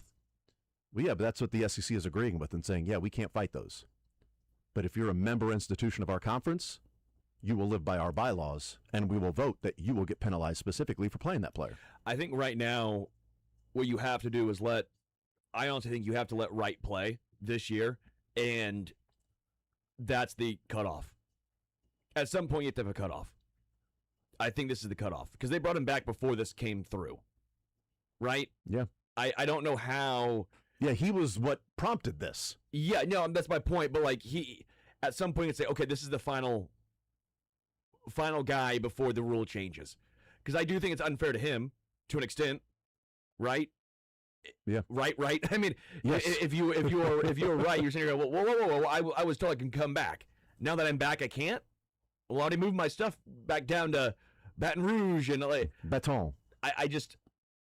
I know it's going to be weird. I know it might be unfair to a lot of other folk, but there has to be a line of demarcation. I don't think it's fair to Wright at this point to say, all right, now that you're back here in LSU, now you actually can't play. Snip, snap, snip, snap. I mean, just at some point, it was a day before. You might be the guy that prompted this, but this is not the Bediako situation. Yeah, no, it's different. This is much different than Bediako. This wasn't going to Alabama judge in Tuscaloosa and getting an injunction. Yeah. No, he was cleared. Yep. You can't now all of a sudden say, now you're not. What you run into is The Field of 68 on the basketball side specifically, has a fifth-year state case tracker. Okay. They have a graphic of all of the players that are either currently eligible under an injunction or pending for a temporary restraining order injunction. Here's the graphic, Sterling. Oh, That's just my basketball. Gosh. In the state of Colorado, there are 10 players. In the state of Tennessee, there are 15. Georgia has 24. These aren't the universities. These are State. players that have filed the injunction in that state. California has 42. Oklahoma with 3. Kentucky with 8. New York with 1. Louisiana with 9. Texas with 22. South Carolina has 19. Somebody else can do the math. That's just the basketball side of it, of the players that are specifically this is specifically the class of 2022. Yeah. It's not the 21 class or the 20 class that is suing for the injunction because they have been a year removed and have been playing professional or whatever. Their window would have expired. The 5 years window wouldn't have expired for the 2022 class. Again, this is just the 2022. Let's hear from Lane Kiffin, another one here, because his point about you're picking and choosing here, there's a lot of things that are going on. You're not going to be able to pick and choose here. And by the way, I think the fact that it's Lane Kiffin, there's really nothing he could say that people would have gone, oh, I think he makes a good point. Yeah, because it's Lane Kiffin. Yeah. Which he brings up here, which I find to be interesting and sort of self-aware. Lane Kiffin talking about the fact that this isn't a specific LSU Lane Kiffin thing, that they were not alone in trying to land Daquan Wright. An injunction in Baton Rouge where a court order was issued to allow these players. There's court orders in South Carolina, Georgia, California, Kentucky, all over the country issuing the same thing for these kids. And so we followed those, as many coaches did. Like I said, I told our staff, whoever the kid chooses, the first kid chooses will be the poster child school, not the first to recruit. There's all kinds of schools that recruited him. Ask Drew Rosenhaus, his agent, how many schools called and offered him a lot to come there, including our conference and including his previous school. But he chose us. And so I said, hey, when he decided to choose us, I said, just get ready, guys. This is going to come. This will be Lane Kiffin, LSU, doing something that nobody else is doing. And there's a number of kids that have committed to schools that have been in mini camps, been in different camps, been cut. This guy was just happened to be the poster child of one that was just getting cut at the time to come here. I would love to hear from Drew Rosenhaus to tell us who all offered him money to go there. Because Lane Kiffin is saying he was offered a lot of money from schools in this conference and his previous school that offered him a lot of money. Meaning, Ole Miss was trying to land him too. Let's not make this out to be an LSU Lane Kiffin thing. Ole Miss was going after him. And so I think there are a couple of things here. There's the Lane Kiffin aspect, which cannot be ignored because he is a pariah in college athletics and viewed as what's wrong with college athletics because of how he handled the leaving Ole Miss to go to LSU. I mean, it wasn't... he is more than just that. Right. I don't disagree. But this was perfectly... It was perfect that it ended up being LSU and Lane Kiffin for the firestorm that it created. The fact that it was Lane Kiffin and LSU. If it was... I was going to say Colorado, but it's Dion. If it was a Wyoming, landed a kid, I'm like, good luck, have fun, go get him, go get him, cowboy, literally. They're Cowboys. He's self-aware in that whoever lands him is going to be the poster child, but also this will be viewed as. Here's Lane Kiffin. I want to know from Drew Rosenhaus who all was recruiting him. Because here's the thing. People can be upset and pissed off about it all they want. But if that's the rules, I would hope Eli Drinkwitz was reaching out. Yeah. I would hope that Lance Leipold or Colin Klein, whether KU or K-State fans agree or disagree, if that's what you're trying to do and win, the toothpaste ain't going back in the tube of professionalizing the college part of it. And the schools and the NCAA, make no mistake, these guys are playing by what the rules were created by other schools and presidents and lawyers that got involved to offer specific or go and sue or get a temporary injunction for specific players. The NCAA and the schools created this. The NCAA created this by being nothing but obstructionist the entire time, by saying, we're going to fight it, we're going to fight it, we're going to fight it. We're going to spend so many millions of dollars in court, losing time and time again, yet every time thinking, now's the time we're going to win. I mean, just constantly getting beat down. They are an 0-25 boxer that gets into the ring and goes, I think this is the time. I think we're going to get him this time. I think we're going to go out and do it.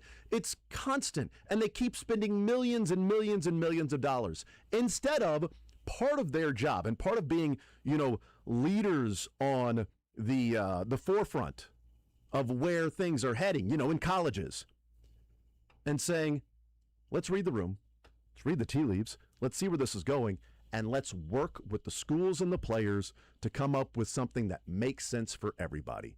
Because they fought it, it creates this. And every school that was trying to find the small little loophole for their school so that they can gain an advantage was going to do that, especially at high-level football.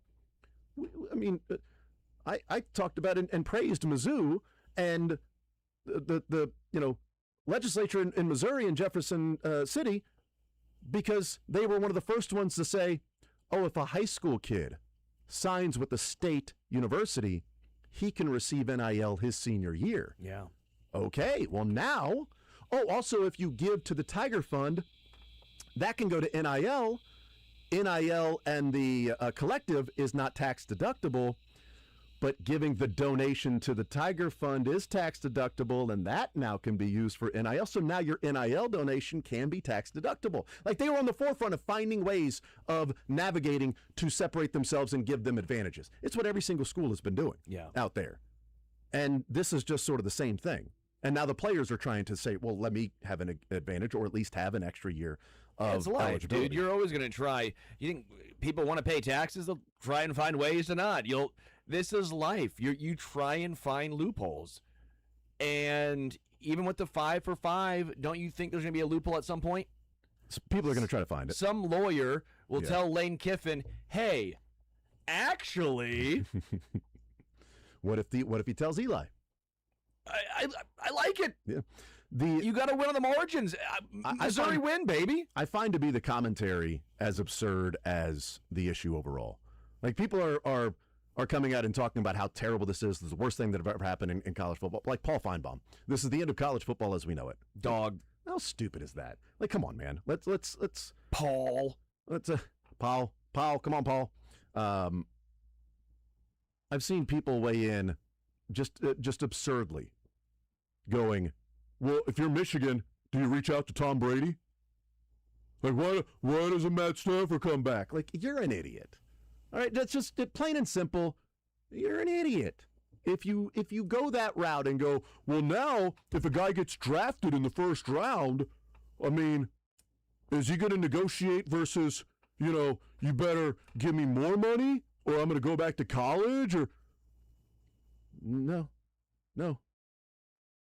that's not what we're talking about here. We're talking about this specific thing. And I also think part of it is people don't view athletics as a career. And I've said that, if you want to go to school and major in athletics, then you should be allowed to do that. There are a lot of majors that aren't going to make money. And it's like, you're majoring in that, and what do you want to do with that particular major again? Okay, sure. And in other professions, you can go and, like, I could go back to school right now and go take broadcasting classes. Well, let me go do that. Let me go get you can be a teacher and go back and get a master's, in higher education, and go do that while teaching. We just don't view athletics as a sport. And I'm not saying these guys play pro and then go back and then play college. But this part of it to where you're saying, actually, my best chance of being a professional, maybe athlete, is by returning to school for one more year. I see it that I'm not ready. I'll go back to school for one more year, then I'll give it a shot. We just don't view athletics as a career. And I'm fine if colleges were to say, yeah, we have an athletic major. I'm like, what are they going to school for? What are a lot of people going to school for? They go to school to get a job, to get a career. I mean, ultimately, the degree is about starting something and finishing it. Like, did you start something? Did you finish it? You got your degree. Okay, but did you learn a whole lot in that area? Maybe. Maybe not. You'll learn it on the job. I know that. Some of the smartest people I know never went to college. Like, it doesn't make you a genius just because you go to college. It's, you want to get a good job, get a good a career, maybe give you a starting point for whatever that career or job can be. That's fine. Maybe going back to school and get a master's. But if it's like, this guy's here to play school, or this guy's here to actually play at whatever, like 12 gauge, you know, if he's there and say, I'm majoring in football, okay. Well, now we're learning finances. We're learning the economics of contracts. We're understanding contract law. We're understanding nutrition. We're understanding the anatomy of your body. Like, that can be a professional sport athletic major. You're learning a whole lot that has to do with that specific thing. And also, by the way, you're learning some things that can be translatable to when you get into the real world. Or even if you don't become that. Yeah, you can become an agent. You can learn the business side of things. Yeah, no, there are other options. Yeah, we just don't view it as, well, this guy's going to go there to be an athlete. Like, I majored in broadcasting.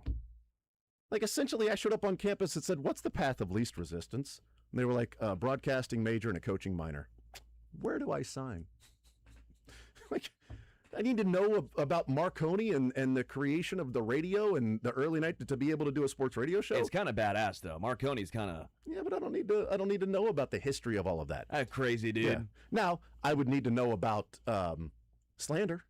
I would need to know about those particular rules. Libel. Less so. Not going to be as much for, the spoken word. Yeah, but still, if you're going to write and tweet. The transcripts of this show are going to get so libeled. Well, dude, if you tweet. You're liable to get libeled if you slander that person. Yeah, the tweets certainly could be that. Or writing something on the website. You should learn about all of it. Yeah. Yes, of course. Let's take a time out. We'll come back, continue rolling. Mick Schaefer will join us coming up at noon. Andy Reid, 1 o'clock, a Fast Friday today on a Wednesday from Andy Reid and the Chiefs. More Zone next.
All right, wrapping up this hour, we'll hang out with Mick Schaefer coming up in the noon hour. We'll also hear from the Kansas City Chiefs, Andy Reid. We'll see which players will be at the podium today as well in the 1 o'clock hour before we wrap up the show and hand it off to the program. That'll be handing it off to the best of. That'll be handing it off to the night shift. Just a giant relay. Michael and Kyle. That'll be handing it off to Bethany. Beckany. She's on the Mikey. Well, who's going to hand to K9? That'll be Justin Fields. What about the Nuss Bus? Hop on, choo-choo. Justin Fields will be handing it over to the Nuss Bus. Yeah. Hop on the Nuss Bus. Choo-choo. Auga.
Wednesday edition.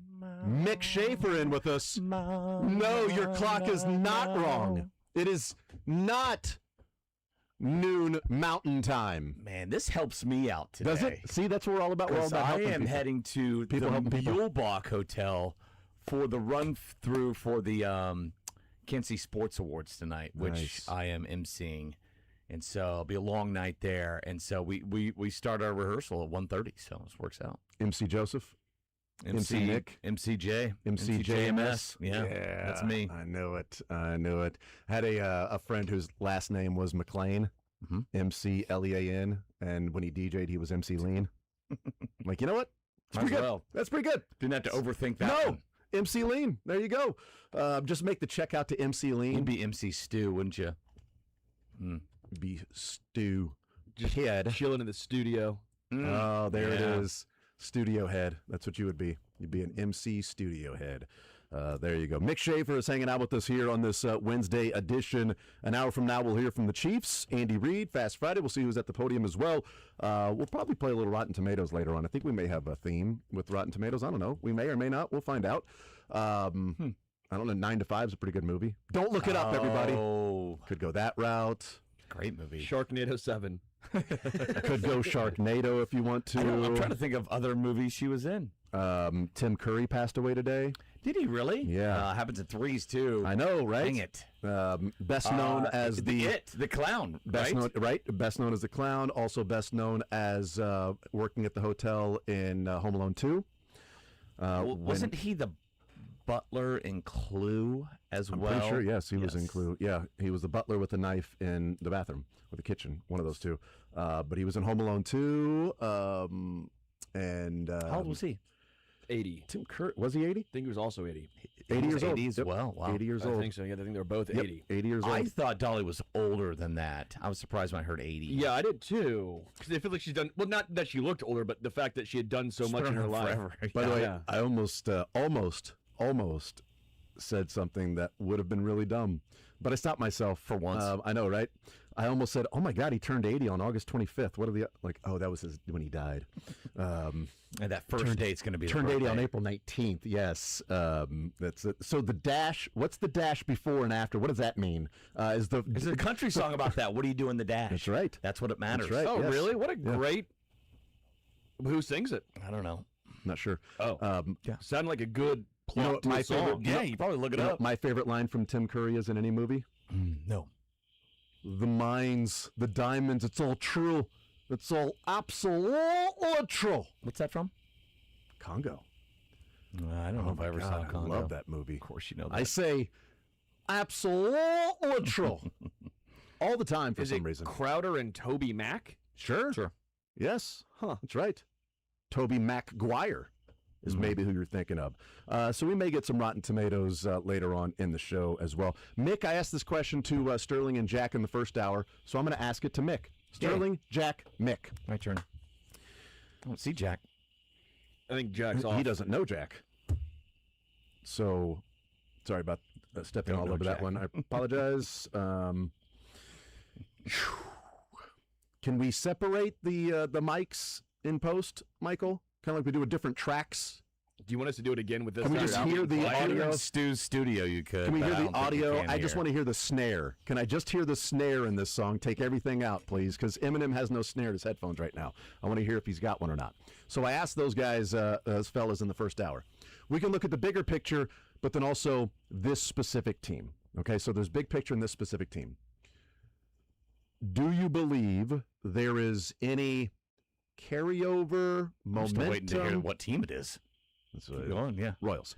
Okay. Do you believe there's any carryover momentum to how a team finishes in general versus is there anything for this specific group of players that could be carried over or momentum if they continue playing well the rest of the way? Not as a team, no. I think individually, sure, if you're developing like a Carter Jensen or a Jack Caglione, you can gain that confidence that can make you better month by month, and that can carry over through the off season. But no, I don't think if they go like 30-10 here to end the season, still finish below 500.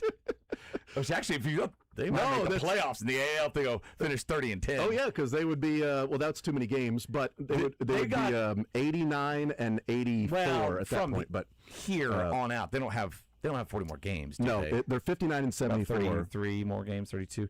I'm saying from the start of this run and all that, because I think were they like 21 games under 24 games. Now they're so 15. they would still be, that would be 30 and 10 would be 20 over. They'd still be 4 games on.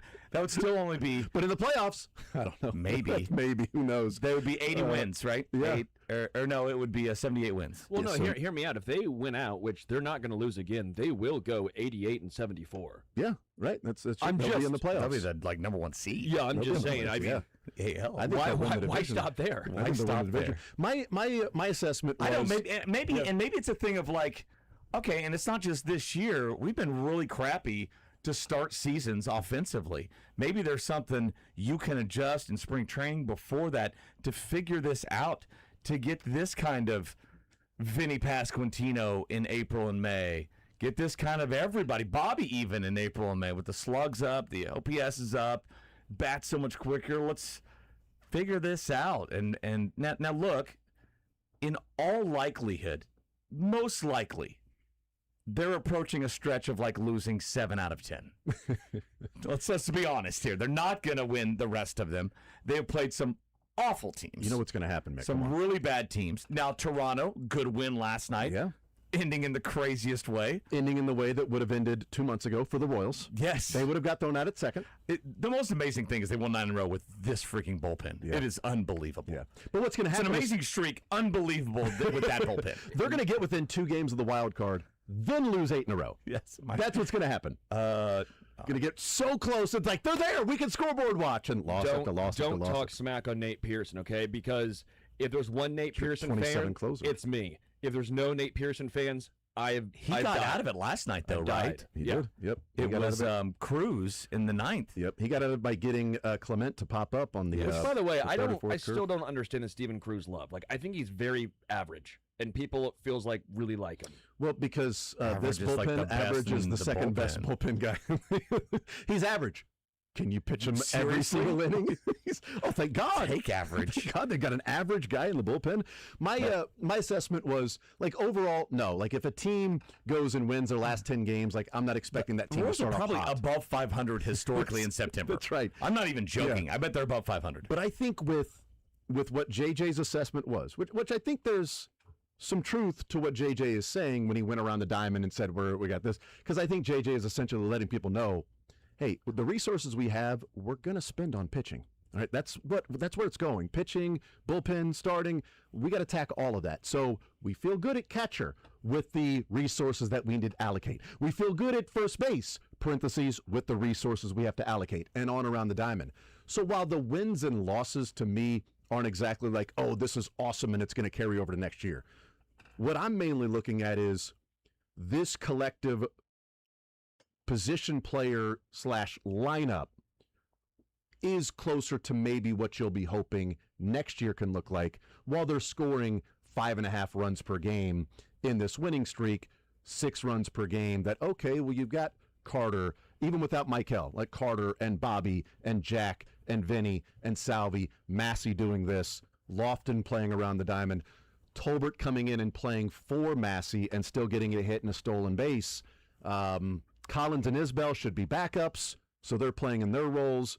But other than that, like, you're seeing, even without Michael, like, okay, maybe 1 through 6 or 7, this collective group is pretty close to what you'll be seeing next year, that if they're starting to hit and get a feel for where they're going to be at in the lineup, maybe that's an easier start to next year if you start the season with this collection. Yeah, I mean, look, it gives them reason to point to next year and say, hey, this is why we kept Waka and Lugo, and this is why we feel like with this core group we can go out and win games because, look, we're doing it now.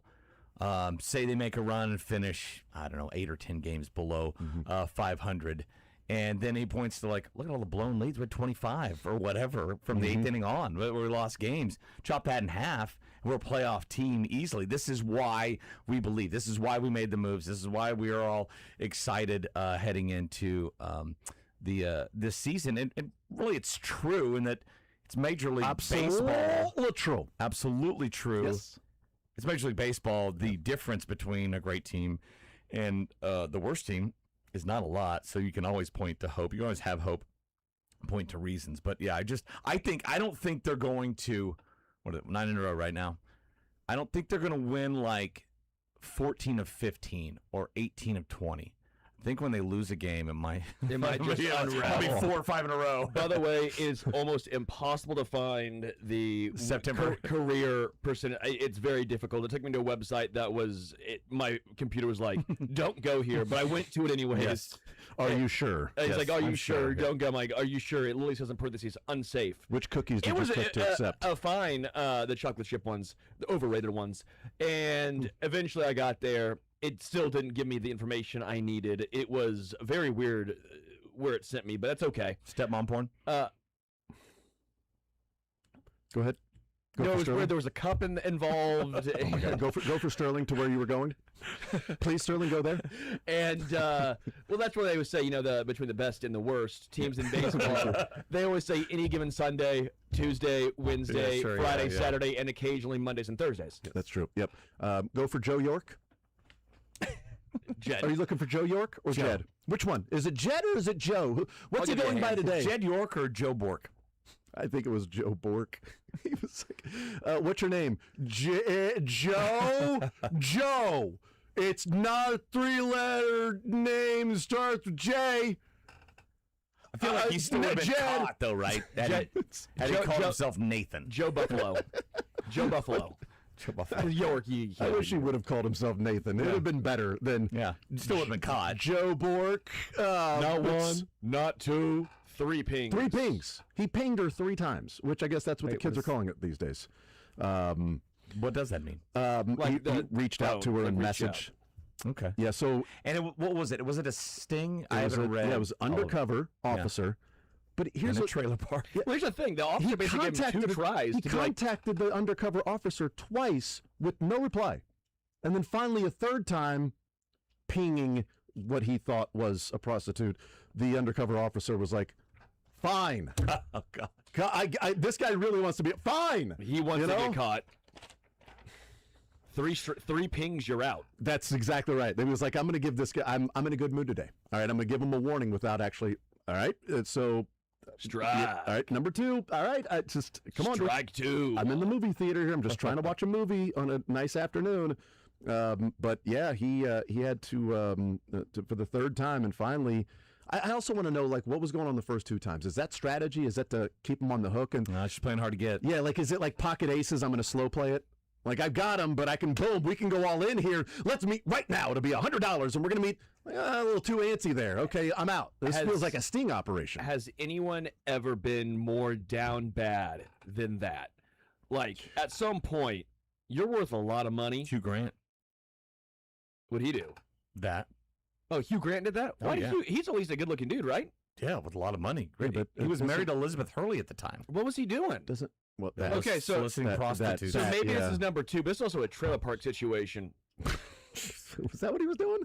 Like, That's- at some point, Is just this a like, trailer park situation? I don't think. See, here's the thing. I think the trailer park's being put in a bad spotlight here, because the sting operation specifically then said, "Let's go meet at this trailer park." Like, why did the sting operation use that trailer park?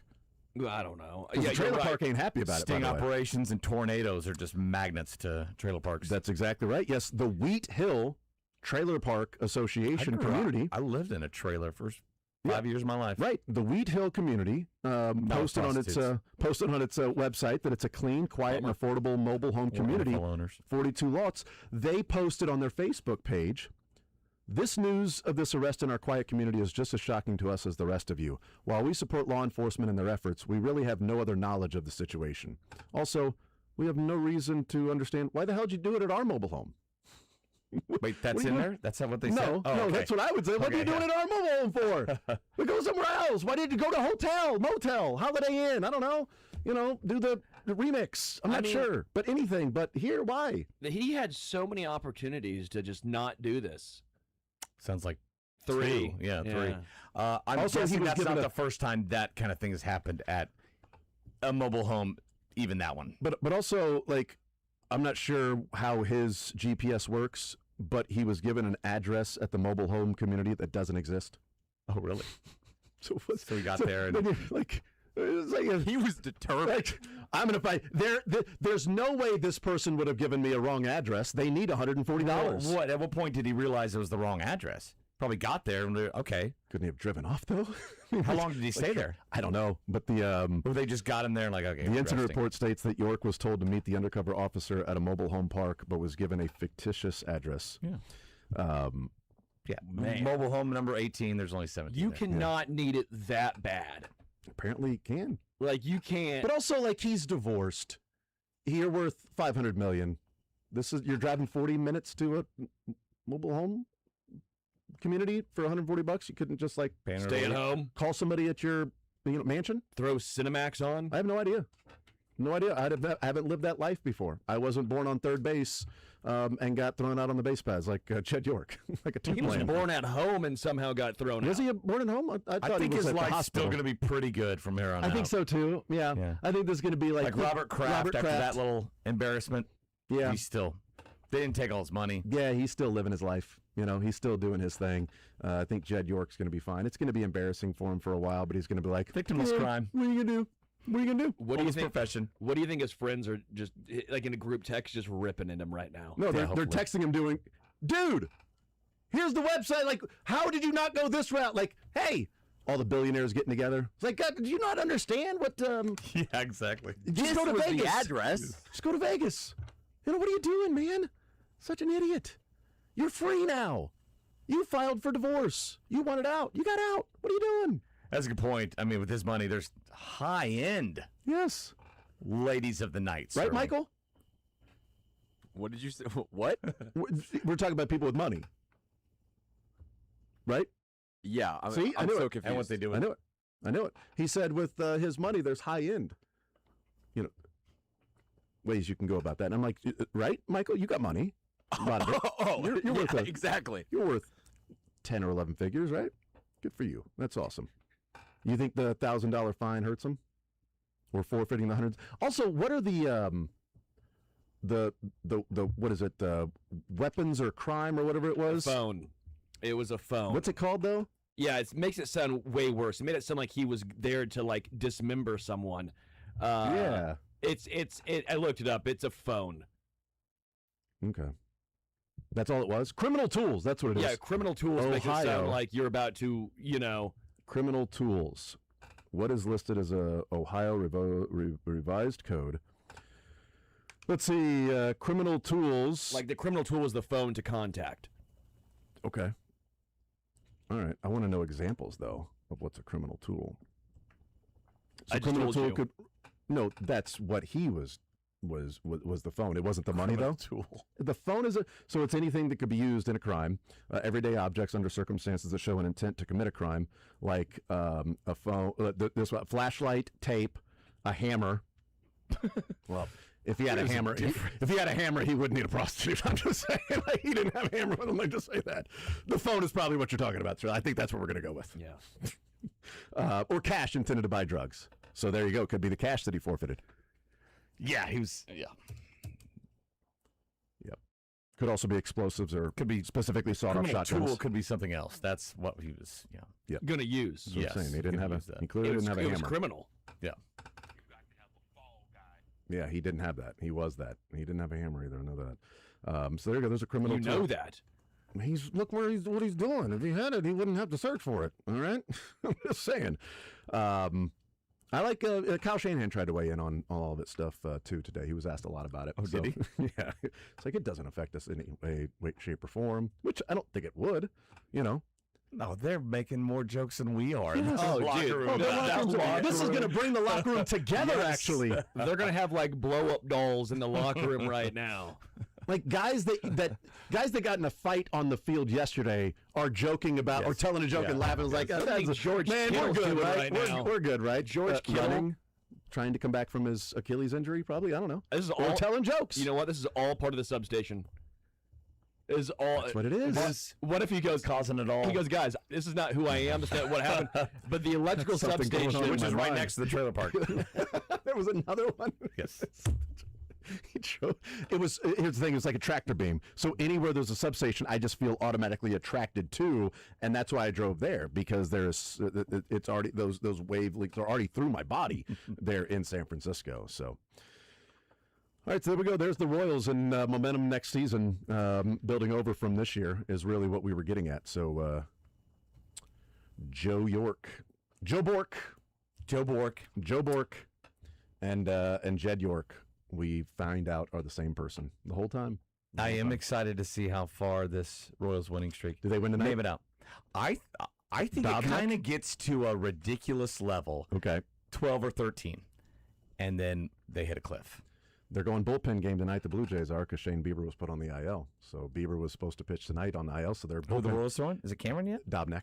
Oh, He just wins. just as good. All he does is win. Let's go. All he does is win, no matter what. That's what he does. So the Royals are 8 games back because those damn Guardians keep winning. It's that damn Sasquatch. Are the Phillies still on a winning streak? They were a game ahead.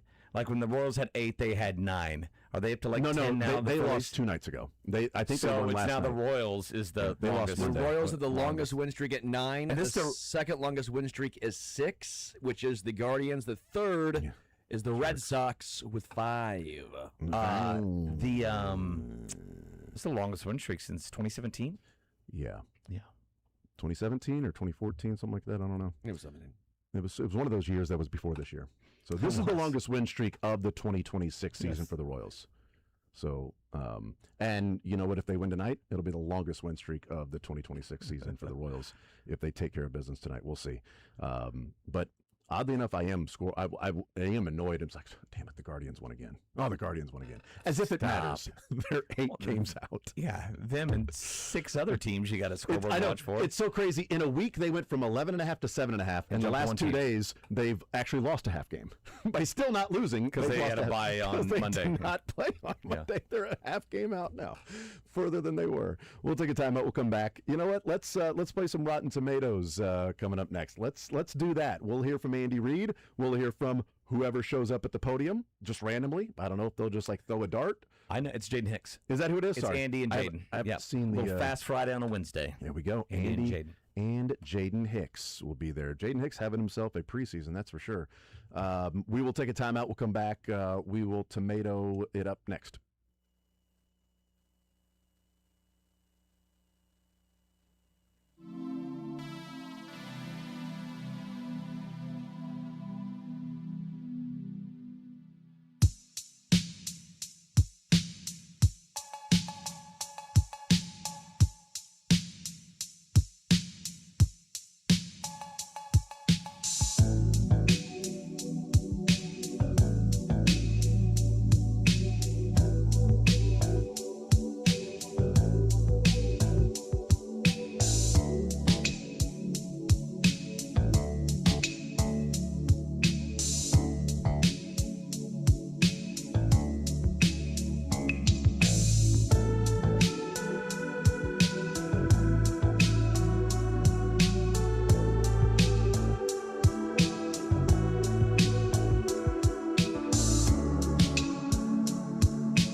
And go. Gonna play a little bit of Rotten Tomatoes. Yeah. Who wants to go first? Huh? Not me, because Not I me. just remember I'll we're go doing first. Rotten Tomatoes. I'll go first. Then. You want to go first, Sterling? That means Mick can go third. Yeah, I'll go first. Yeah. Mick, you want to go third? I'll give you a little bit of time. Yeah, I'll go You only have third. to find one movie at a time. I'm good. Yes. I got my team already. Learn funniest best. What'd you learn this weekend, Mick? What'd you do? All right, go first then, Sterling. When pot-smoking petty criminals get caught breaking into an ATM, they're both quickly sent to prison. 18 months later, the boys are released back into society, but the transition isn't easy. Never is. This is Trailer Park Boys, the movie. Good. I love it. Yeah. That's a good one. Well done. Well done. Michael, what did you think of Trailer Park Boys? The show's great. The movie, I've never even heard of the movie. I'll say 25%. When did it come out? 2008. Wow, that long ago? Yeah, I know. How old do we feel? That's what I watched in college. I don't know. How old would you be if you didn't know how old you were? I will say, you said 25. Had to be 30. 22. No points.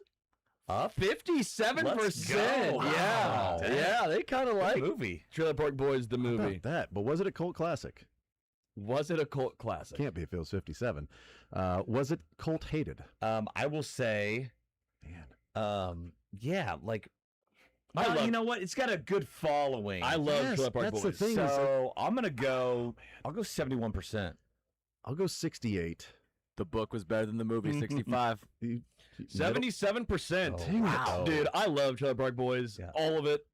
Just give it to me. Inject it in my veins. The dumbassery Yeah. is, I would I thrive got plenty of that. in Trailer Park Boys. Yeah. Yep. That is. You do feel like You've like maxed out on that. like, You have can you just get sort some of- other stuff? Have you drawn inspiration in your life from watching them? Yeah. Like a lot of people with the Jerky Boys growing up, things like that. But you've gone Trailer Park Boys. Correct. Yes. Makes yeah. sense. When I think of Blue Valley North, I think of Trailer Park Boys. Yeah, right? Yeah. Yep. Yeah, baby. Michael, what's your first movie? My theme is not having a theme. Great. So I love it. After witnessing his billionaire boss's murder and being framed for the crime, Cole Reed, Jason Statham, boards a cargo ship on a one-man crusade to avenge his boss's death. It's a Jason Statham movie. I mean, yes. called it's- Mutiny. Stop. Yeah, it doesn't matter what it's called. Speed on a bus, on a boat, on a Right. plane. Yes. I never heard of this one. With It's- his it's great brand new. accent. Oh, it's like The Beekeeper. Oh, good movie, by the way. I mean, he kept bees. It's action porn, but yeah, Yes. he did keep bees. What do you have on your mind today? It's Jason It's pretty Statham. obvious. Yeah. Bees. Mutinies. That'd be D's. Mutinies. Mick, what'd you think? What are the? It's a Statham. Yeah, 68%. I'm gonna say that these are always enjoyed. It feels like more by the fans than the critics. I'm gonna say this is a 59%. Hit me with a 75. Should have hit you lower, 50%. Yes, all right, that's a point for me. What are the guy outside doing the lawn? What does he think? See if he can weigh in on it. Thanks. That's a point for Shut me the though. door and stop complaining. Point for me though. Oh, I'm not complaining. I'm just asking him, does he want to join the game? I'm just trying to be nice here. I think the fans of Jason Statham know what they're getting into. So I'm going to say 71%. 75%. Jerk. 68. 86%. Nice. Yep, it's probably I should have gone a little bit higher because that's I was on the right track, just not strong enough on said track. Mick, your first movie. By the way, it's 1-1-1. We all have a point except for Michael. In honor of Jason Sudeikis being honored tonight at the Kansas City Sports Nice. Awards, going with Hall Pass, best friends. Oh. Rick and Fred each have been married for a long time, showing signs of restlessness. They're going to Hall Pass. I watched this last week. Hilarity ensues. Well, how much though? Yeah, guys, we've got this whole week. Like, we're gonna go to an Applebee's. What were you thinking? Yeah. Maybe TGI Fridays, or I'm gonna say that the critics didn't like it. They're gonna go 43%. Yeah, I don't see the critics being big fans of this, but there are a lot of big names in this that I liked may have it. kept it up. It was fine. You look back and like, wow, that's a bad premise. Like, seriously, like, whoa. I think it's a great 58%. premise. Brilliant. For the Awesome guys, premise. of course. I'll say 61%. The girls are fine with it too. Yeah, they're all fun. 32. Yes. You win it, Jason. All right. I didn't think it was going to be good. But clearly he did. What do you think the fans thought of Hall Pass? 58%. I think they liked it. I'll say 66%. 55. Who's the lowest? Me. 55. 40%. Yes. Dang, way to go Really? just All under right. me. Way to be just under That's me. what happens. All right, my first movie here is, let's see, scientist Karen Ross, played by Laura Linney, is sent by her father-in-law, mogul R.B. Travis, to the Congo to determine the whereabouts of his son's missing diamond hunting team. Led by expert guide Kelly, Ross and the mismatched search party, including primatologist Dr. Peter Elliott, treasure hunter Horkheimer Homolka, Tim Curry, and a gorilla, discover a danger far more sinister than anything they expected to find even in the heart of the jungle. This one's called Congo, came out in 1995. PG-13, action adventure. Never heard of it. Oh my Laura God, Linney. dude. Yep. Great actress. Dude, it's a good movie. I love it. I loved it. Ernie Hudson's in it. Oh, I love it. So if he liked Yes, it, exactly. Thank you. if Jason liked it, it's probably lower than we think. I'll go 62%. 52. 65. No points. 24%. Wow, it was Yeah. that bad. Yeah, I figured 24%. if Jason liked it, it had to be ass. Really? That's why you figure said that it was in good. 60%. You didn't figure that good. If Jason likes, it's got to be terrible. You were like 82%. 30 some off. Yeah, And you weren't 38% even the closest in the room. Yes. 38. You weren't even the lowest there. off. Yeah, but you figured it. Yeah, you I just didn't trust Totally. my No, I you didn't absolutely. trust my No, you gut. got it totally right on that Yeah, one. You yeah, you absolutely knocked that right. I out. was right. Yeah. If Jason Amazing. liked it, it was a bad movie. I like how just didn't trust I like how you were myself. so far away from it, but you still gave yourself credit by not even being the amazing. closest to being Well, so of far course away. I give myself credit. Um, Self-love, baby. Michael did the viewers 50,000 plus ratings. 50. How many critic ratings were 54. there? 54. Okay. Period. There's 54. I'll say 46%.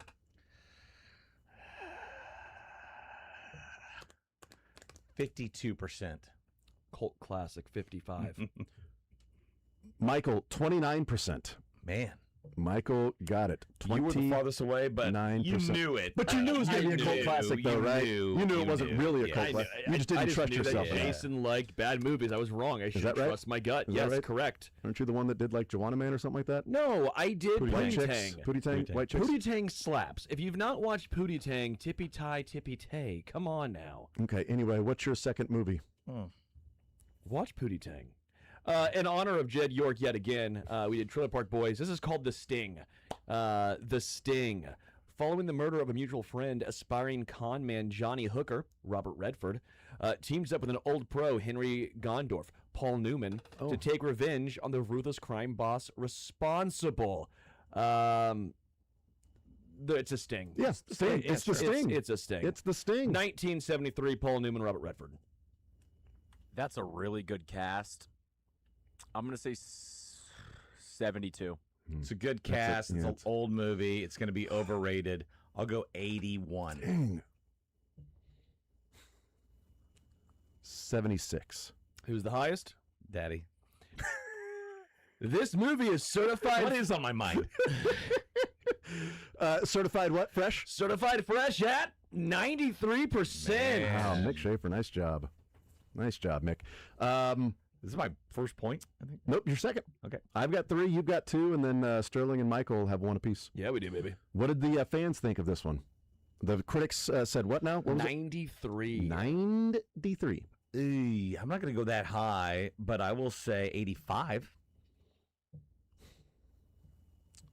90. 82.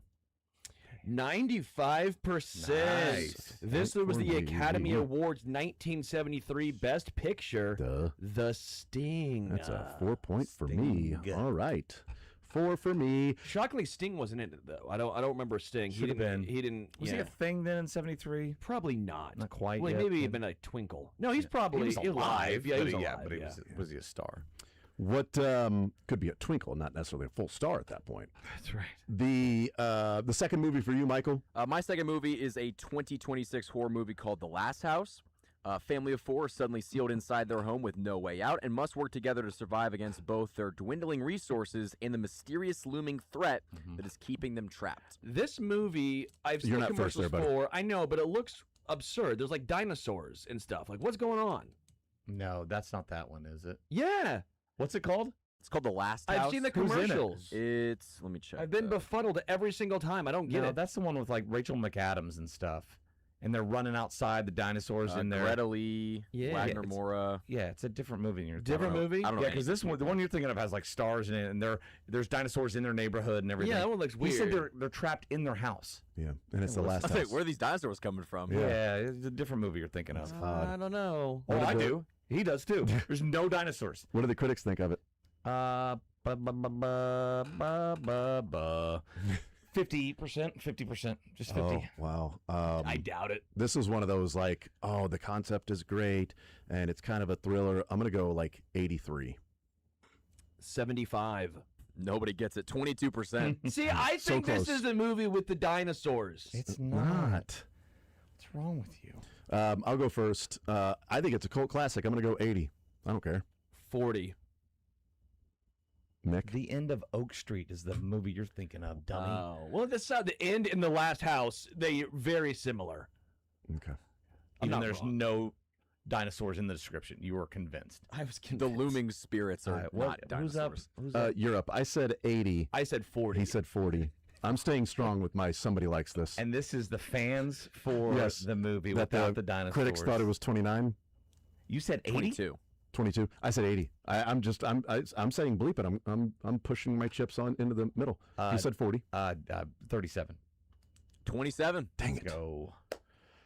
That would have been a heck of a cult I know, classic right? away. That would have been awesome. That would have been so cool, though. Okay, well, you know I'm talking about the movie with the dinosaurs. That looks absurd. What is Okay. going on? Why? Yeah, nobody's using that movie though, so it doesn't really gonna matter. look it up. Here, Mick, you're up with your second movie. Another Jason Sudeikis. He was one of the main stars in it, but he was in it. An armored car driver, Zach Galifianakis, helps a flirty coworker in Kristen Wiig and her friend pull off a heist.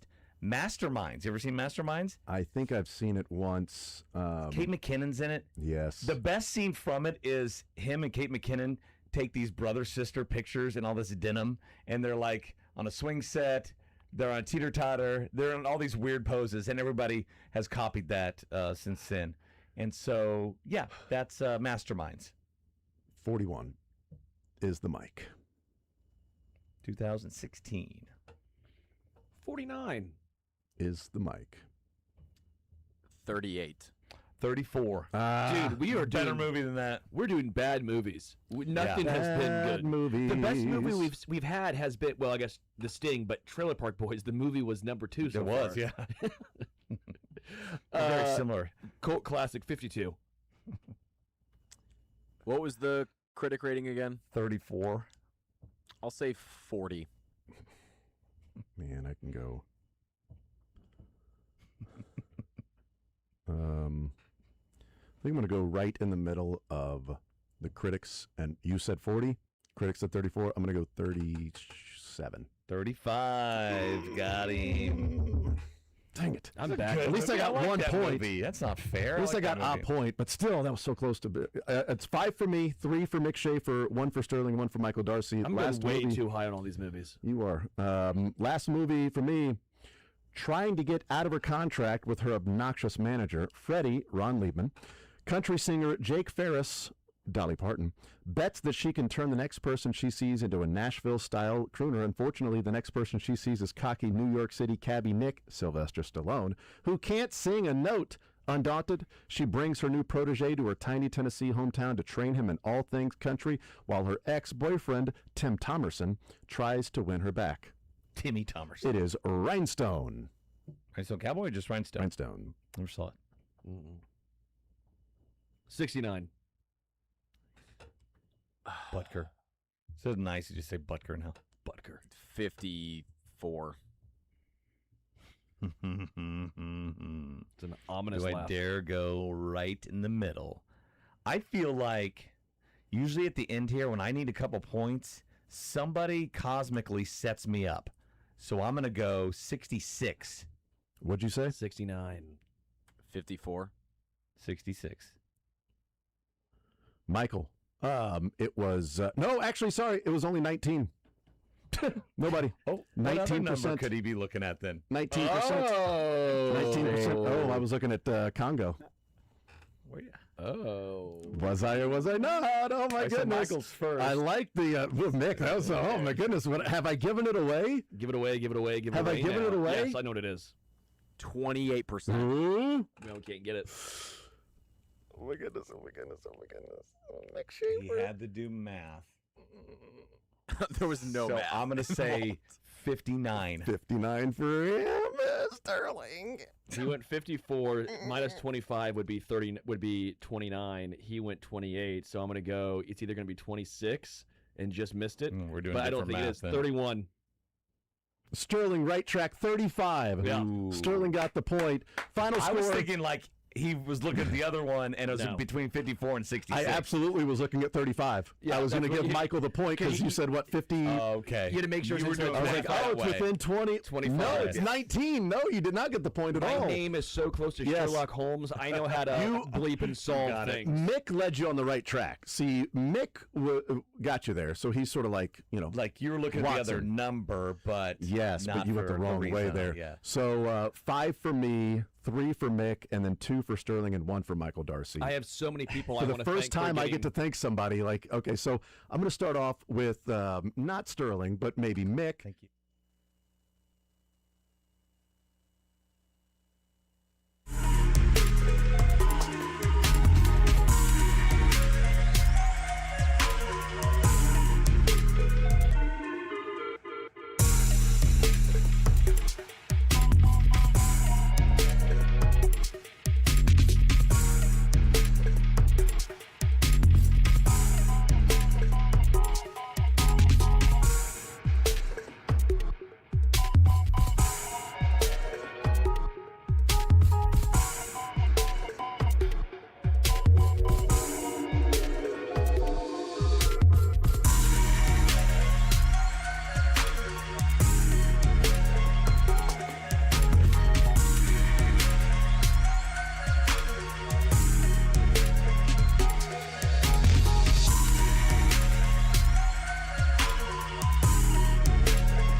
Oh, I can rhyme it. Cthulhu. That's right. Yep. I Bone mean, like a Thugs and Harmony. singer could. Bone like Thugs and Harmony, write it. Eddie Vedder, when he Right. says words kind of Rhyme it. wrong, rhymes it, but in real life, those don't rhyme. Bone Thugs and Harmony rhymed Charles and y'all. So I think they'll figure out Izudu and T-Pain Isuzu. got Mansion and Wisconsin to rhyme. There you go. See? There you go. It's Wisconsin. Yeah, Wisconsin and Mansion, Mansion. Wisconsin. There you go. Avril Lavigne Yep. rhymed TV Yep. and MTV. Wow. That doesn't rhyme because there's like it's the same. Imtava. But Joshua Skater Uzudu, Boy. Good song. 2028 seventh rounder they gave up for Uzudu, who has played his entire career with the Giants on the left side of the line.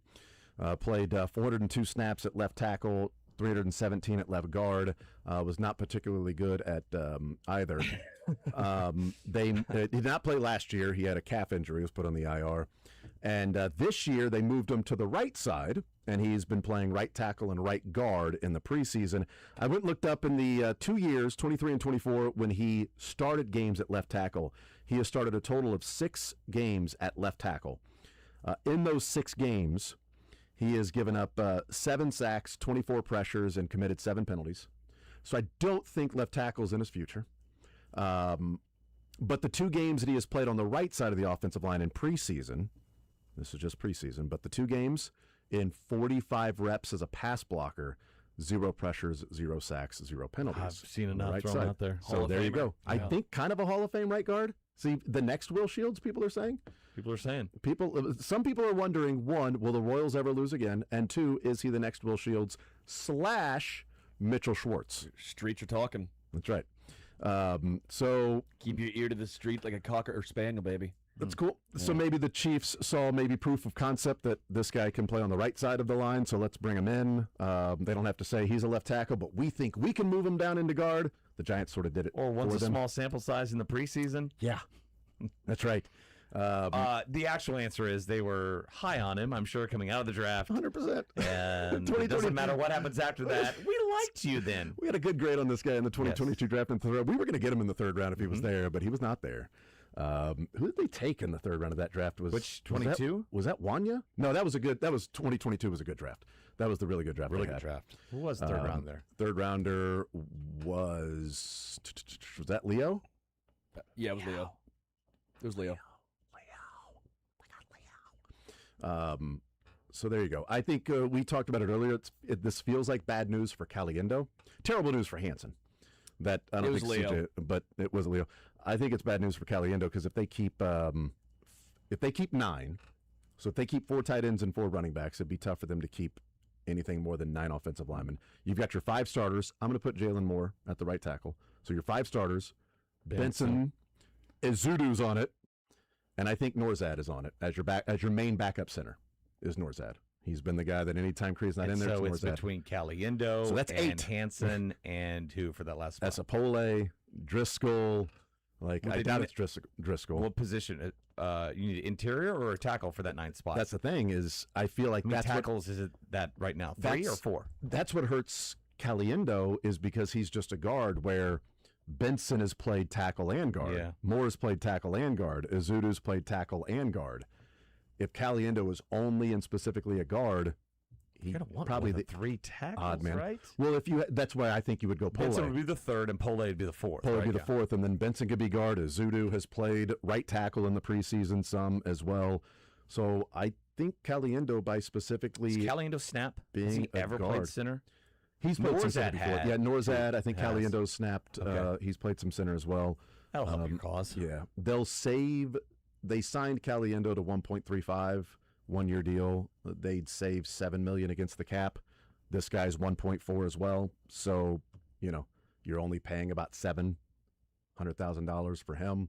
So it's kind of negligible from that standpoint, and they're giving up the 2028 7th round pick. At least it's not you cut Pinnell and traded for Derek Nottie. At least it's not that route that you're going. But we'll see. I think it shows that they had some issues in the depth in the offensive line and the interior, and that's what they went and addressed. I think they're bringing this guy in to play guard, probably on the right side. Any more moves? Because we have till Sunday, right? Yep, Sunday's Sunday's cut down day. And you have one more game in between. No more practices. Yeah, that's I right. wonder if there's any other moves. I doubt that it would be a trade. I doubt they would trade for other moves because, you need to keep some of those. Well, yeah, because Juju's cut.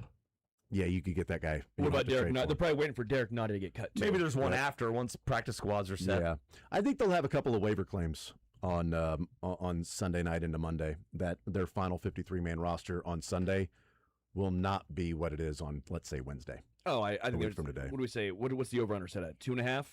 I think did you set the over/under I as said after 3. Sunday or like 2 days ago? Remember, I had it at 3 prior. I said at least 3, and we've Well, already we got had one. Yeah. There's one because we said at the time there will be somebody on the 53-man roster. How many? 3 that is not on the 90-man right now. Yeah. Well, there's one, Zudu. So that'd be and 2 more. I think there's 2 more for sure. So that's why I said maybe even confident. now maybe I should have said it at 3.5. I think I'm confident that there'll be some teams that have more depth than the Chiefs that release some guys that the Chiefs with the 9th A linebacker, could be a defensive edge or tackle. They don't want to go with Gunner. Ogba. punter.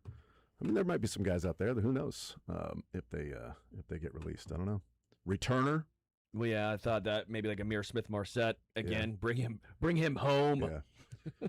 The one thing about Nico Remigio and where Nico is sort of living on the edge is he has to catch everything. Like clearly from Dave Tobe talking yesterday, it's like, well, Nico, reliable. We know what we're getting with him. Doesn't have the top end speed. Wish he had the worthy speed and other things, but he doesn't have that. Vision's good. Nico has to catch everything. Like he can't drop anything, or the one thing Dave Tobe likes about him is then gone. Yeah.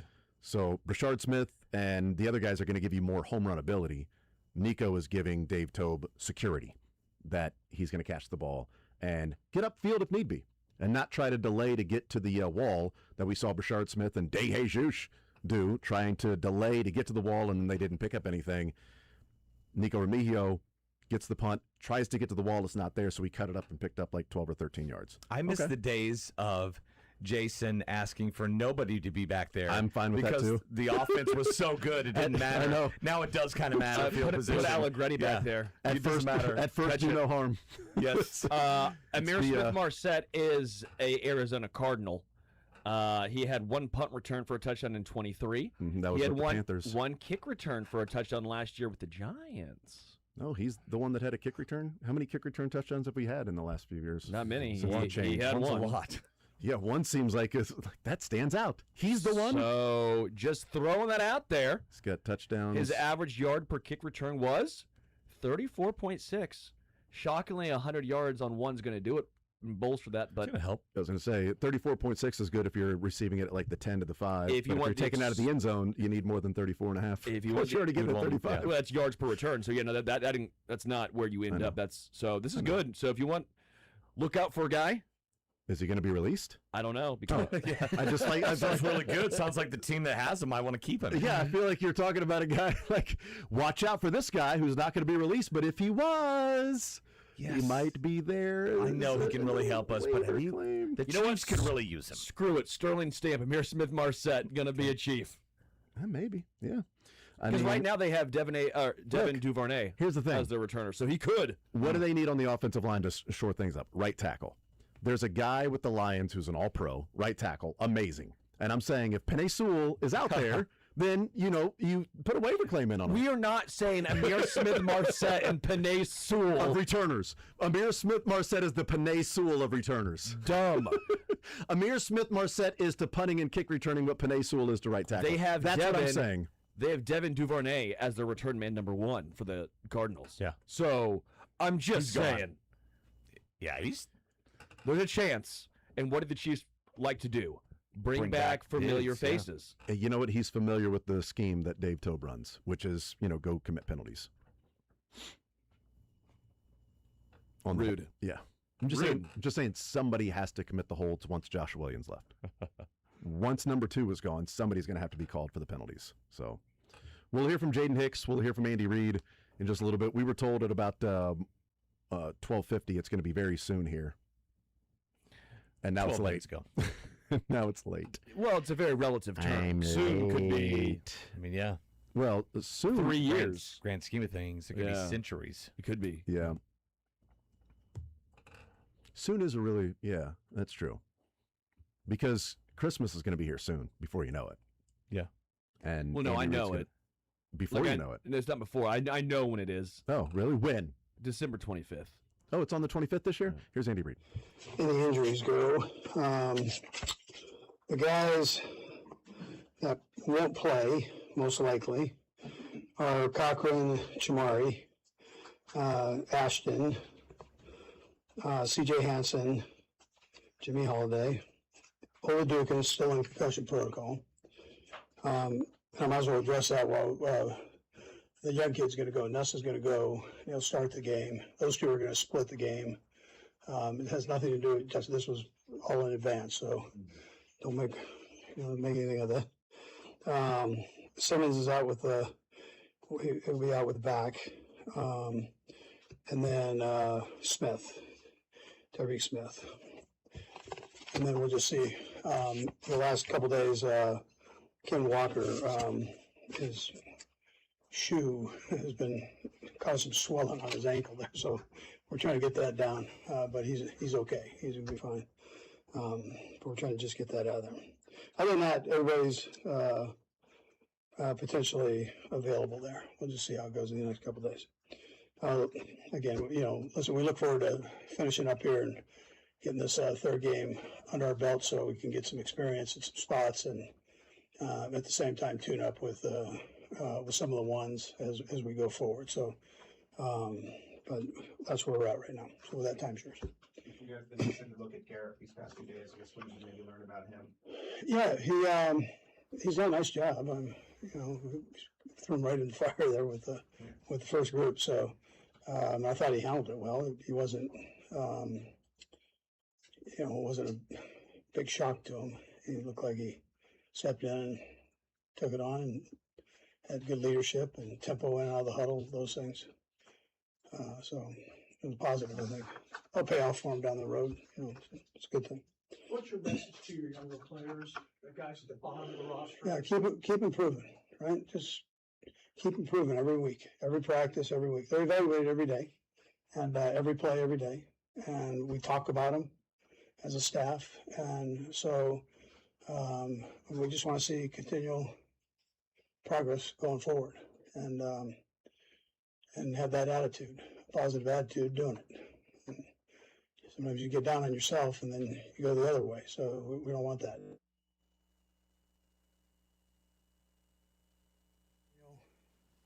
Progress going forward, and have that attitude, positive attitude, doing it. And sometimes you get down on yourself, and then you go the other way. So we don't want that. That's not where we're at with it. How do you handle all that? Andy, where do you feel like Josh Simmons is at right now? Yeah, just getting his back checked out. So I mean, that's the main thing. He was doing good when he was in there. He's got the back. So like any other injury, I mean, we got to make sure see if it's right or what's wrong with it. How has Trey gotten back in the groove, getting back out there doing some things? Is he feeling good? Yeah, I think now listen, I didn't talk to him after this practice, but he did everything, and he's looked good the last few days, and I think he feels good. Yeah. Is there any further update on Gelati's foot, exactly what his protocol will be moving forward on that? And so he's off that little scooter, and he has a boot on, and they're just taking it from there. We'll see how it times out for him. You guys traded for an interior and Josh is going to do it. What do you like about it?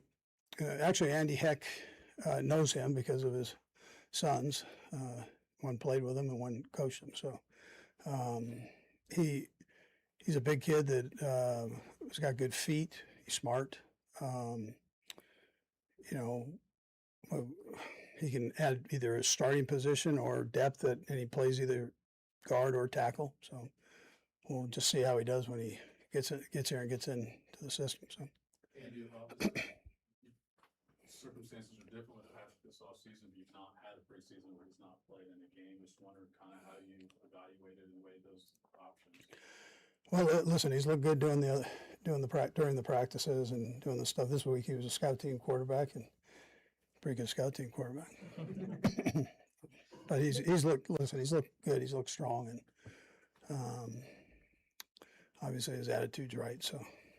You've had a couple of wide receivers like Xavier and Rashid who haven't played in the game. Would you like to see those guys? Yeah, we'll see how it goes. I'm going to evaluate it here in the next couple of days, but they've worked their tail off this week and taken a lot of reps, and that's been good for them. So we'll just see as we get closer to the game here, where we're at.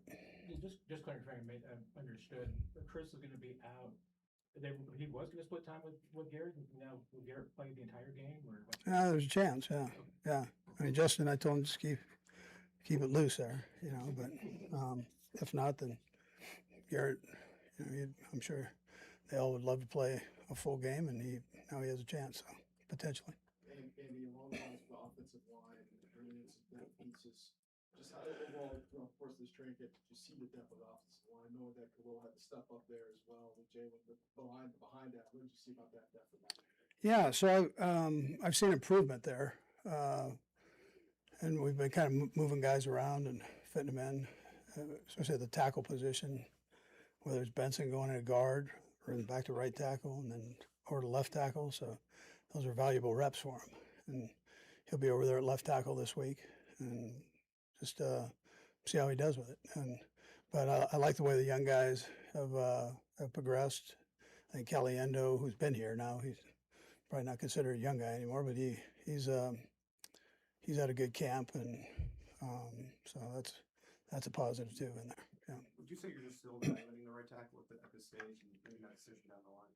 I think we feel comfortable with both guys. I mean, it's either one can go in, but they're both doing a decent job.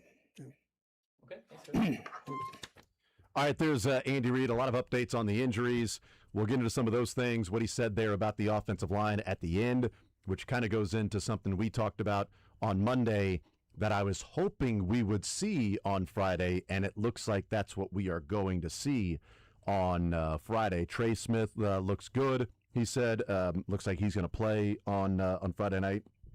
Josh Simmons, though, will not be playing, and he said he's still getting his back checked out.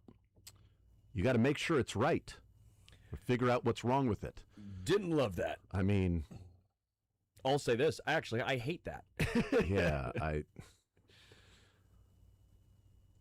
I don't know if it's a good or bad thing. It's obviously never a good thing if it's a back with an offensive lineman who's that big, but no. I don't know if it's a good or bad thing where you're saying, he came into the league and it was all about the patellar tendon and can he recover from that, and everything about his game has been anything but an issue with the knee. It's been leaving the team for 4 weeks. It's been breaking the wrist, and now it's the back that's bothering him. So hopefully this is something where rest will get it right, and he'll be ready to go on Monday night, September 14th against the Broncos. Yeah. Because we've talked about if there's somebody that you can't, that's vital to this team, it seems, that helps the entire offensive line, it's Josh Simmons at left tackle. Trey Smith not playing right guard, not ideal, but if you got Benson or somebody that slides down and you can hide him a little bit there. But if Josh Simmons is not playing left tackle, we've seen Jalen Moore slide over there and Benson play right tackle, and you don't really feel good about either. But what we said on Monday and what I said is, flipping from what had been precedent, what we had seen in the past of when there is a competition, especially at the offensive line, Andy Reid, Andy Heck, whoever the OC is, when those pads come on 11 on 11, typically that's the starters that they want to see. A guy that's going to run with the starters for the first couple of weeks, it's going to be the position he's going to play in week 1. And that was Khalil Benson. Then they slide him down to right guard, then right tackle, then Jalen Moore, then they flip it. Benson will be at left tackle this week. And what we said Monday is What I'd said is I flipped it from saying I don't think Benson is going to be starting anymore. So if he starts, I'm not going to take credit for the whole, hey, the precedent of this. No, It'll be yeah. like, oh, I misread it. I don't think he's going to be starting. And what I said on Monday, what I wanted to see on Friday was the guys in the spot that are going to be starting where they will be on that Monday night against the Broncos. So Jalen Moore, if he's the right tackle on Monday night against the Broncos, he needs to be the right tackle on Friday. Seems like that's going to be the case. Here's Jaden Hicks. At this point in your career, at this point in the preseason, that you did first guy. Yeah, just getting comfortable with, who I'm playing with, all the guys, and definitely going into year 3, it's much better. You're kind of one of the old guys now, because there's so many young guys. Do you feel like an old guy?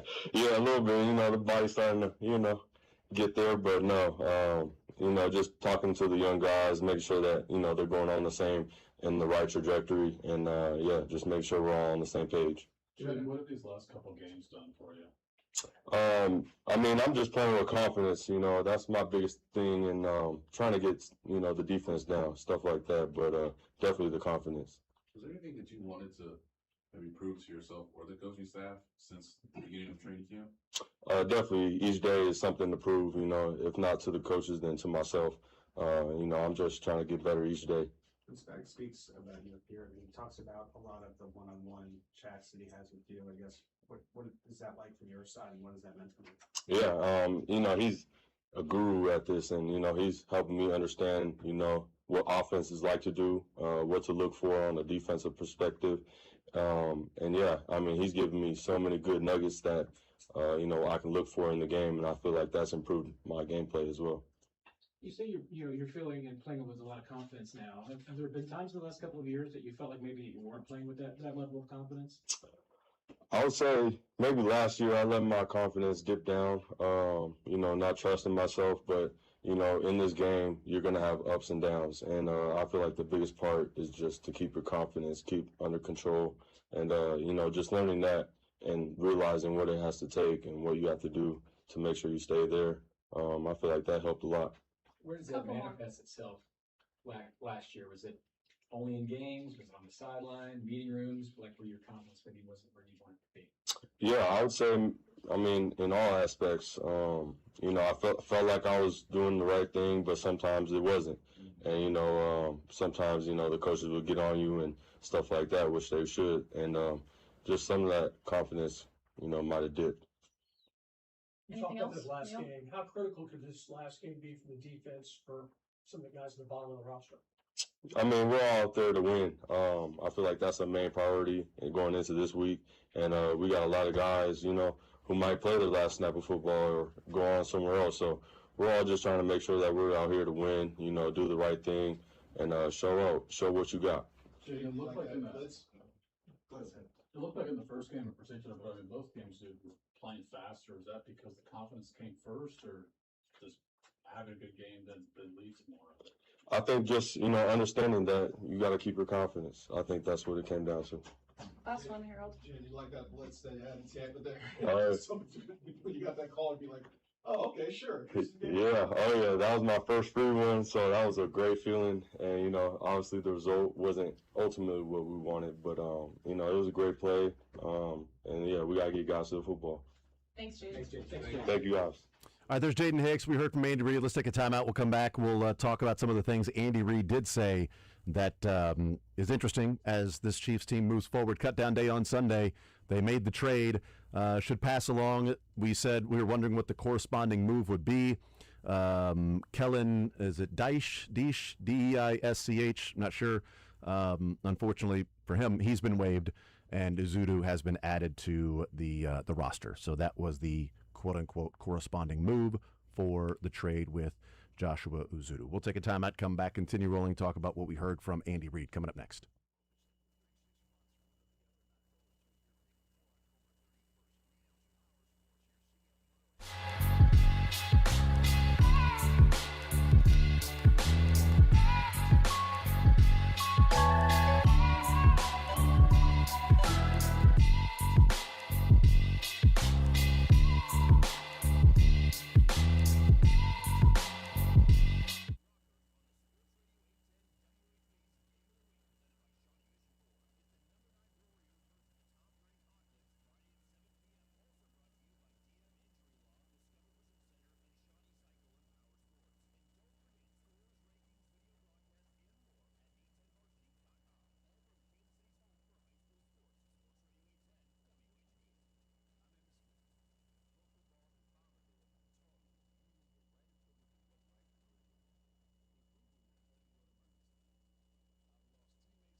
I will continue right here on Sports Radio 810 WHB. Jason Anderson with you. Sterling Holmes, Michael Darcy. We head up until 2 o'clock. Handing it off to the program at 2. Royals in action tonight again, 6:07, game number 2 of the series. Randy Dobnak on the mound, taking on not Shane Bieber. I don't remember who they are starting tonight, but it's a bullpen game. So what's the fella's name? Spencer Miles. There it is, Spencer Miles. Oh, 2 first names. Can't trust that guy. Can't trust him. Spencer Miles is an opener, and he's typically goes an inning at a time when he throws. So there you go. Not a big strikeout guy either. So well, neither is Dobnak. There you go. A lot of balls put in play tonight. It's funny, we were joking last night about the ERA for both Seth Lugo and Max Scherzer, and it was like, okay, the first inning, it's because we were like, oh, expect 2-1 now since both those guys have been struggling. And the first inning, you're like, nope, they're going to get shelled. And then, of course, both of them ended up settling down. They were basically just following each other the first 5 innings. It was just whatever you can do, I can do the same. I can do anything exactly like you. All right, so Andy Reid, Garrett Nussmeier's looking like he's probably going to play the whole game. So he told Justin Fields to sort of stay warm on the sideline. Oladokin is not playing this week, and he's in concussion protocol. Nussmeier will get the start, and he said there's a chance he'll play the entire game. When Andy Reid says there's a chance, well, there's a chance that could happen. It's probably going to happen. Unless, of course, knock on wood, you don't want something to happen. Unless something happens to Garrett Nussmeier, then that's when he's saying, hey, Justin, be ready. Because, Oladokin is out. So, tells me a couple things. One, they are covering all bases in case Patrick can't go. And if Patrick can't go, all right? If Patrick can't go on Monday night against the Broncos, it'll be Justin Fields. And because it'll be Justin Fields, they ain't putting him out there on Friday and having him get injured to where now it has to be a rookie. Yeah. I'm guessing Fields wasn't going to play this game at all before Oladokin went in the concussion protocol. And now Oladokin's out. Nussmeier probably play the whole game. Justin, be ready just in case something happens, and then somebody's got to play quarterback. Just in case you need to see the Fields. Oh, wow, that's pretty good. Dang it, I hate it so much, but I like it. You should see my fantasy football name. Justin Fields? Well, no, one involves Jared, and the last name's Goff. And, well... It's not named Two Girls, One Cooper Cup? Kenneth Walker has swelling in his ankle because of his shoe. His shoe has caused swelling in his ankle. They're getting that thing down. Andy Reid sort of laughed about it. Like, he's got that swelling in his ankle, his freaking shoe. Says he's okay, he's fine. But he didn't even say whether he'll be playing. He just said he's got swelling in his shoe. So I don't think he'll play on Friday. Cochran's out. Shamari Connor's out. Ashton Gelati's out. C.J. Hansen's out. Jimmy Holiday's out. Oladokin's out. Josh Simmons is out. And Tyreek Smith is out. Not T. Smith. Because if you say T. Smith is out, it might be Trey Smith. But Trey Smith is playing. He's done everything he said the last couple of days, and he feels good. So that means Kader Kohu's playing? I mean, Spags said that he felt bad about not getting Kohu more reps this last game. Yeah. Wants to see him in there more. Well, because I think that right now he's on the outside looking in. Well, I'd like to see him in there. No, I agree. My point is 100%. I think you need to. You need to know what they're saying in practice. Do they need to know what they have in them if they haven't seen it in practice to see it in a game? You've seen the film on him, but you haven't seen him in the last year. I wonder, I would doubt Uzudu would play this weekend. Maybe get him in there and it's something so generic. Hey, this is outside zone. Go. Do it. Block. Go. Do it. It's what you do. Go. See that big guy? Block him. Outside zone. Go that guy. Do it. There you go. Yeah, we're not going to call screen plays or anything when he's in there. Just whatever. Xavier Worthy and Rashee Rice, he said, we'll see how it goes as we get closer to the game. We'll just see how that whole thing goes, whether they'll play or not. But what he said about Khalil Benson, he was asked about the offensive line depth and what he's seen in training camp so far. And he said, there's improvement. We've been doing a lot of moving guys around. Talked about Khalil Benson, guys that are versatile, doing different things. Benson's played right guard. He's played right tackle. He's bounced around. And he said He'll be at left tackle this week. We'll see how he does with it. So let's go back to what we said Monday, Sterling, and our reading of the situation with Benson and Jalen Moore. Benson at right guard, Benson at right tackle, Jalen Moore playing left tackle with Josh Simmons out. Khalil Benson at right tackle.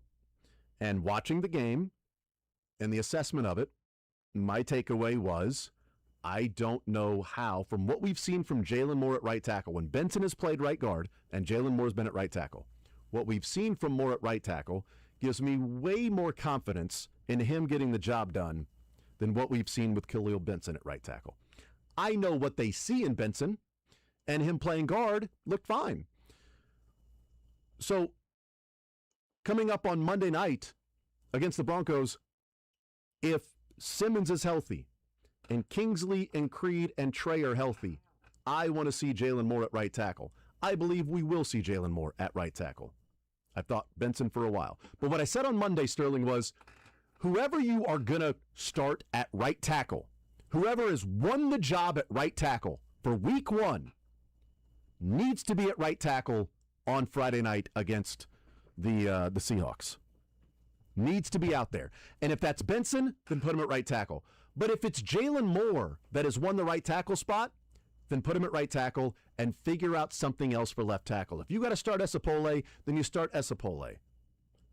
Well, they're starting Khalil Benson on the left side, which then tells me that, okay, if Trey Smith is playing and Creed is playing and Kingsley is playing, the guys you expect to be starters on Monday night against the Broncos, September 14th, need to be in their spot that they'll be playing that night. We are going to, as of now, assume Josh Simmons will be out there. Is probably the way they're playing this.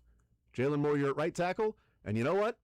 Get to see what Khalil Benson can do at left tackle. We've seen right tackle, we've seen right guard. Let's see what he does at left tackle. Maybe he's awesome, and he might be the answer at left tackle in week 1, and we leave Jalen Moore alone. Or Benson is so bad at left tackle, and we see what we have with Esapole, that if Josh Simmons can't go, it will have to be Jalen Moore over there, and you figure out right tackle. But if Simmons is healthy, I think Jalen Moore is playing right tackle on Friday night, Sterling, because they are going about it as if Simmons will be healthy for game number 1, and Simmons and Jalen Moore is your right tackle. Yeah, I think you and I are pretty lockstep. We've been pretty consistent together, which is weird for us. We normally argue a ton. I hate this. I do think Khalil Benson should play right field. Conflict is healthy, though. But when you get to first base at your offensive line, Cag should play left tackle. No, I just wonder if Cag's ankle would be sore if he was at first base. Anyway, go ahead. So, if Josh Simmons' back is not a long-term issue, and they think he is ready for week 1, like you're alluding to, I think we're both lockstep again. You have to put Jalen Moore at right tackle if that is your starting right tackle. You have to get him ready to go with Trey, just with everyone in general. Let him have a week to settle in. He hasn't had many reps, Sterling, with Trey Smith at right guard. No. Because it was Khalil Benson running with the ones. And last year he didn't either because he was filling in at left tackle. I mean, for the majority of the time at least. But no, he was, And then when Simmons came back and Taylor was injured, he moved to right tackle. Then the wrist injury, then he moves back to the left, and he was the number 1 tackle after Taylor and Simmons. But correct. He hasn't played a whole lot and had a whole lot of reps with Trey Smith at right guard. And so I have been surprised a little bit, and that's why I do think maybe preseason game 2, did Khalil Benson lose the job? Like, I really do wonder that. Did they actually think that Khalil was the guy? Because he was running with the ones. You might say, well, why is that a big deal? Jalen Moore was never really a starter at any point in his career. He was backing up Trent Williams. He was backing up Josh and Jawan last year. Mm-hmm. He needs first-team reps if he was your guy. So I do think, to an extent, it's why you and I were in agreement, I believe. Yeah. We thought that Khalil was the starting right tackle. Mm-hmm. Until he wasn't. Until he proved, I thought he proved, preseason game 2, he's not ready yet. Yeah, it felt like they were giving him every chance to win the job. This is what we would like the starting lineup to look like at the offensive line. Simmons, Kingsley, Creed, Trey, Benson. And we're giving you those opportunities to win it, to show that you can be that guy. Until we don't know that we could trust you until it's not close, until it's not like, okay, this is a 50-50 proposition, we'll go with the younger guy. Or it's 55-45, maybe we'll go with the younger guy and figure out, and by mid-season, he'll be the same. And now we've got the younger guy in there. And maybe they've gone about it and they've looked at it and they've said it's not 50-50. It's not 55-45. This feels like it's getting closer to 60-40, 70-30. So we're not messing around with somebody that we don't trust, that when the ball is snapped, he's going to be moving with Cooper and Benito on the other side. Doesn't seem ideal. That's suboptimal for protecting Patrick Mahomes. So you put Jalen Moore there. So we'll see what happens. We'll see if Benson looks good or looks bad, and maybe if he's rough at left tackle on Friday night, maybe that's just a little indication. Because also, if he struggles at left tackle, he hasn't really played a whole lot in camp and in his life in terms of Indiana, Colorado, pro. There's also other elements that it could be like, well, yeah, he struggled on this, but this is why, and that's so easily correctable that now you got it on film, on tape, and now he works on it and he'll be fine.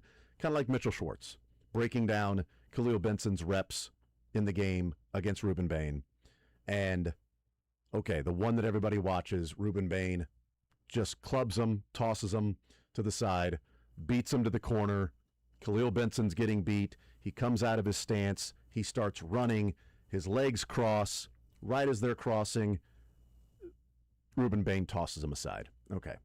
It's going to happen to a lot of offensive linemen that are off balance like that. That Ruben Bain is going to do that too. So is Khalil Benson not fast enough to kick step back to stop Ruben Bain from getting to beat him to that corner? Or was he not there because he was laid off the line and he had to then turn and retreat and run and get out of his stance just to try to get there to keep him from turning the corner and having a free shot? Whereas on the other side, Jalen Moore was getting to those guys. Yeah. Eric Bieniemy said Khalil Benson on the strip sack was just so tired. Okay. You ain't playing the whole game. You're only playing a certain number of reps. And if you're too tired in the third series, fourth series of the game, whatever it was, to get out of your stance, to block somebody, I can't think that you're going to not be too tired in quarter number 3 or quarter number 4. It's awesome that you turned around and picked up the football and ran. And it was a funny joke that Eric Bieniemy said with, if you could just play like the ball's in your hands the whole time. So that's what so are we coaching motivation now? Are we coaching hard work? Are we coaching how hard he goes in a game? Well, or again, you were in Tampa. It's probably hot as bleep, and you. Well, I hope Monday night's going to be 70 and cool. Then no, you know I mean? know, but I do wonder how. Yeah. For those big guys, I do wonder. It is a little different. If you're a wide receiver, we talk all the time about those guys early in the season going in and out of games when it's hot outside. You're offensive lineman, you're not. It shouldn't happen. Yeah, but game number 1, if you're a starter, you're starter the whole game. You ain't rotating in and out like defensive tackle and wide receiver. You've been in St. Joe. It's not cool in St. Joe. We know that working out there. So, no, I don't know why he would have been that tired, but I do like to at least have some sort of hope that would be a slight reason why. I do think the weird part of this is Esapole not starting at left tackle, and it is Benson.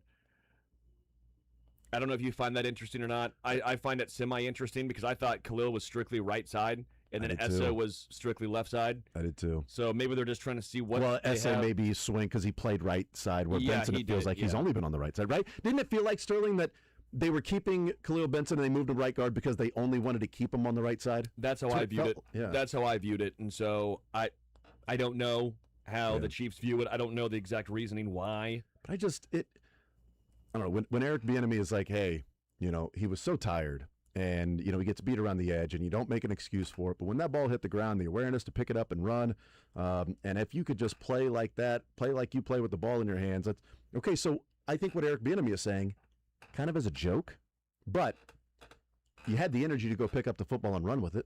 Yeah. You didn't have the energy to get out of your stance and go beat the guy down around the corner. You saw the ball on the ground and you burst out of there and you ran, picked it up, and you're running down the field. But too tired to bust out of your stance and get back. Well, why don't you play like the ball's on the ground then? Why don't you play like the ball's in your hands? Because you ain't playing 70 snaps. What did Benson play in the game? How many snaps did he have? I didn't print off the game book. Oh, I didn't either. Dang it. So it's not regular season. I don't print off the game book for preseason. And, of course, I don't print off the game book, and then it would be like, oh, you kind of need it right here. Yeah, of course I deleted the pictures already because I screenshot, because why would I use that? Oh, you screenshot the playing time? The game logs, yeah. Game log. Yeah, I don't know. Let me see if I can find it. Let's pull it up here. I got Khalil Benson. View and premium stats. Let's see. Reps that he had in said preseason for 2026. In game. Offense. Let's see. He played in week number 2, total of 35 snaps. Okay. So it's half a game. You're looking at like 70 snaps in a game, along with the special team stuff. He's too tired? Okay. Well, maybe that's why he didn't get drafted. Maybe that's why he got benched, at Indiana at times. Maybe that's why he lost, I think, maybe the that's starting gig. Maybe that's why they were trying to make him the starter. It's hot. It's St. Joe. Let's get him ready. Okay, he's the dog days, all that stuff. And, all right, it's not working. All right, in a game, you got beat, but you picked up the football and ran. That's an issue if you're that tired after 35 reps in a game. It's preseason. Everybody's working up stamina.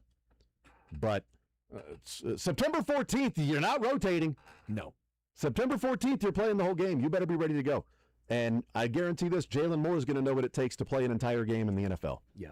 On September 14th, where Khalil Benson is still learning that, to play 35 reps in a preseason game. But it's hot. Okay. Thank God they're not playing in Jacksonville week 1, because they've had to do that.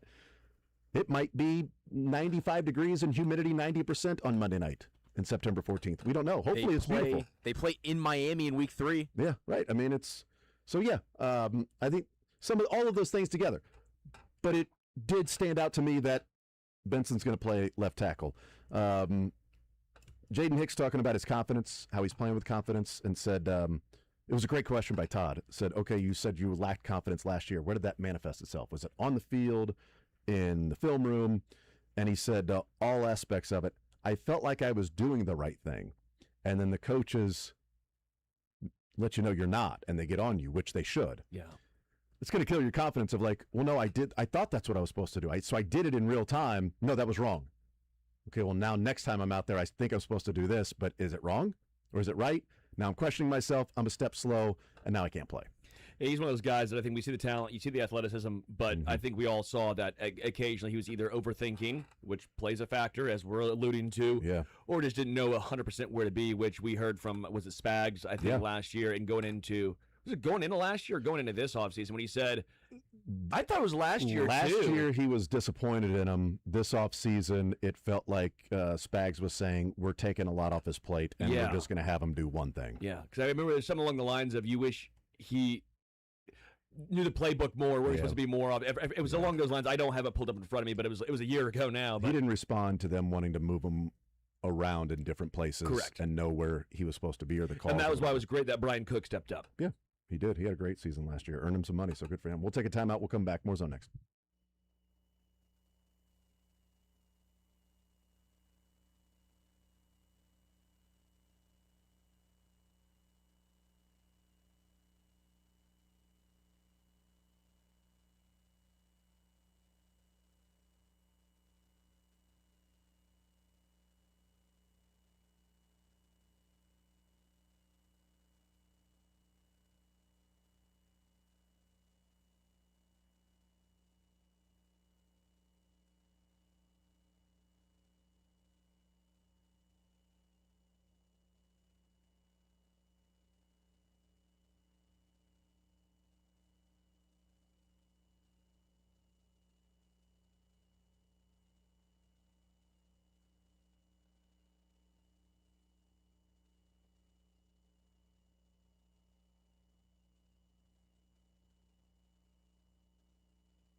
I will continue right here on Sports Radio 810 WHB. Jason Anderson with you, Sterling Holmes, Michael Darcy, heading up until 2 o'clock.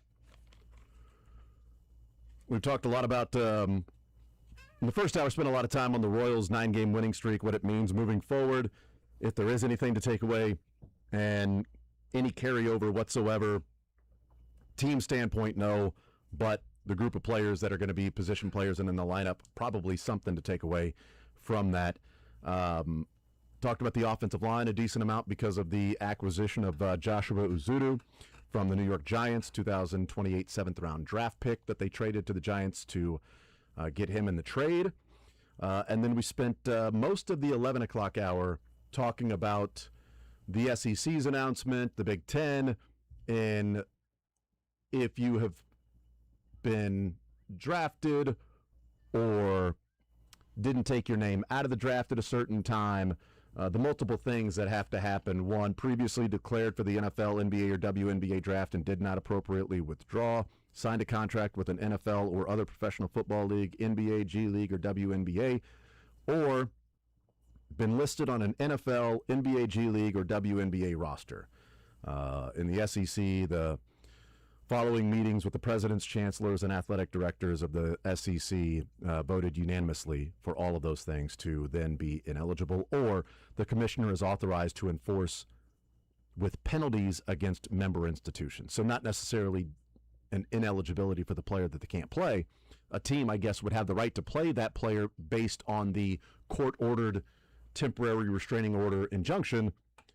You would just then face the consequences from that conference, Big Ten as well, weighing in. We talked a lot about that and sort of the how the commentary has become, to me, more absurd than the actual topic itself. Yeah. Where people have just made this out to be, well, now, next year this is going to happen, and that year, or people, dummies that are like, well, Michigan should bring back Tom Brady then. We did also talk a lot of Jed York in the Noon with Mick. We did talk a lot of...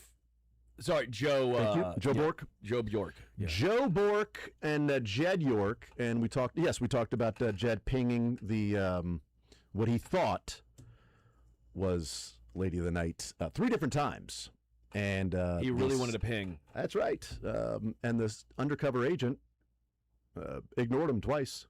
Yeah, like kind of gave him a chance. Yeah, like.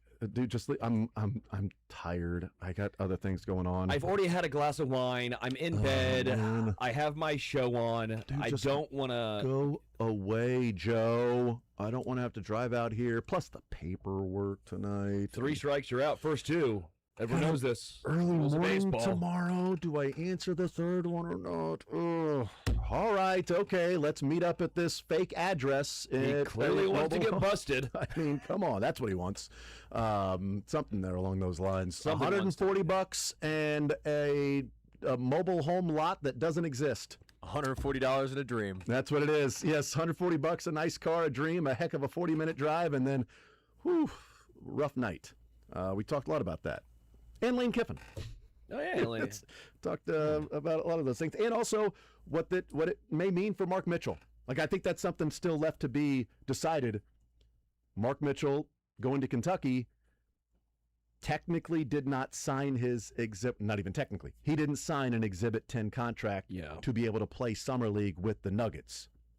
He did show up on an NBA roster, though. I still say I think he should play. I think you have to let Mitchell play, and quite frankly, I think you have to let Wright play.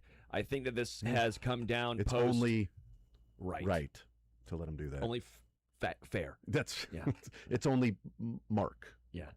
Right. No, if it were me, I think it's silly about the Wright situation specifically, but also you made this rule post him coming back, and it feels disingenuous to now say he can't after telling him he could. Yeah, and Lane Kiffin made the point of can't really ignore this injunction and agree to that one, and this injunction you're okay with, that one you're not going to be okay with.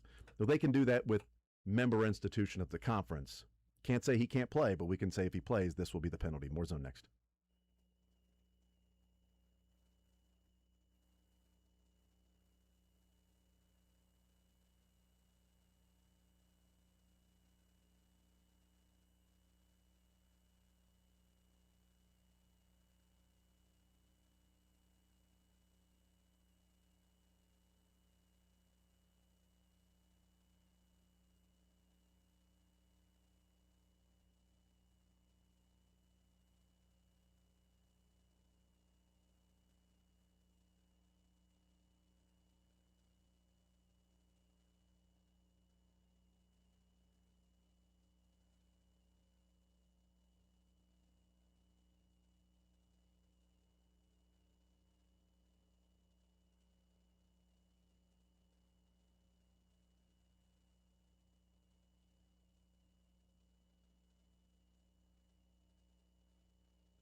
All right, wrapping up the Wednesday edition of the show. Royals in action tonight. We'll see what game number 2 will look like in this series. If they can get to double digits in a win streak to 10.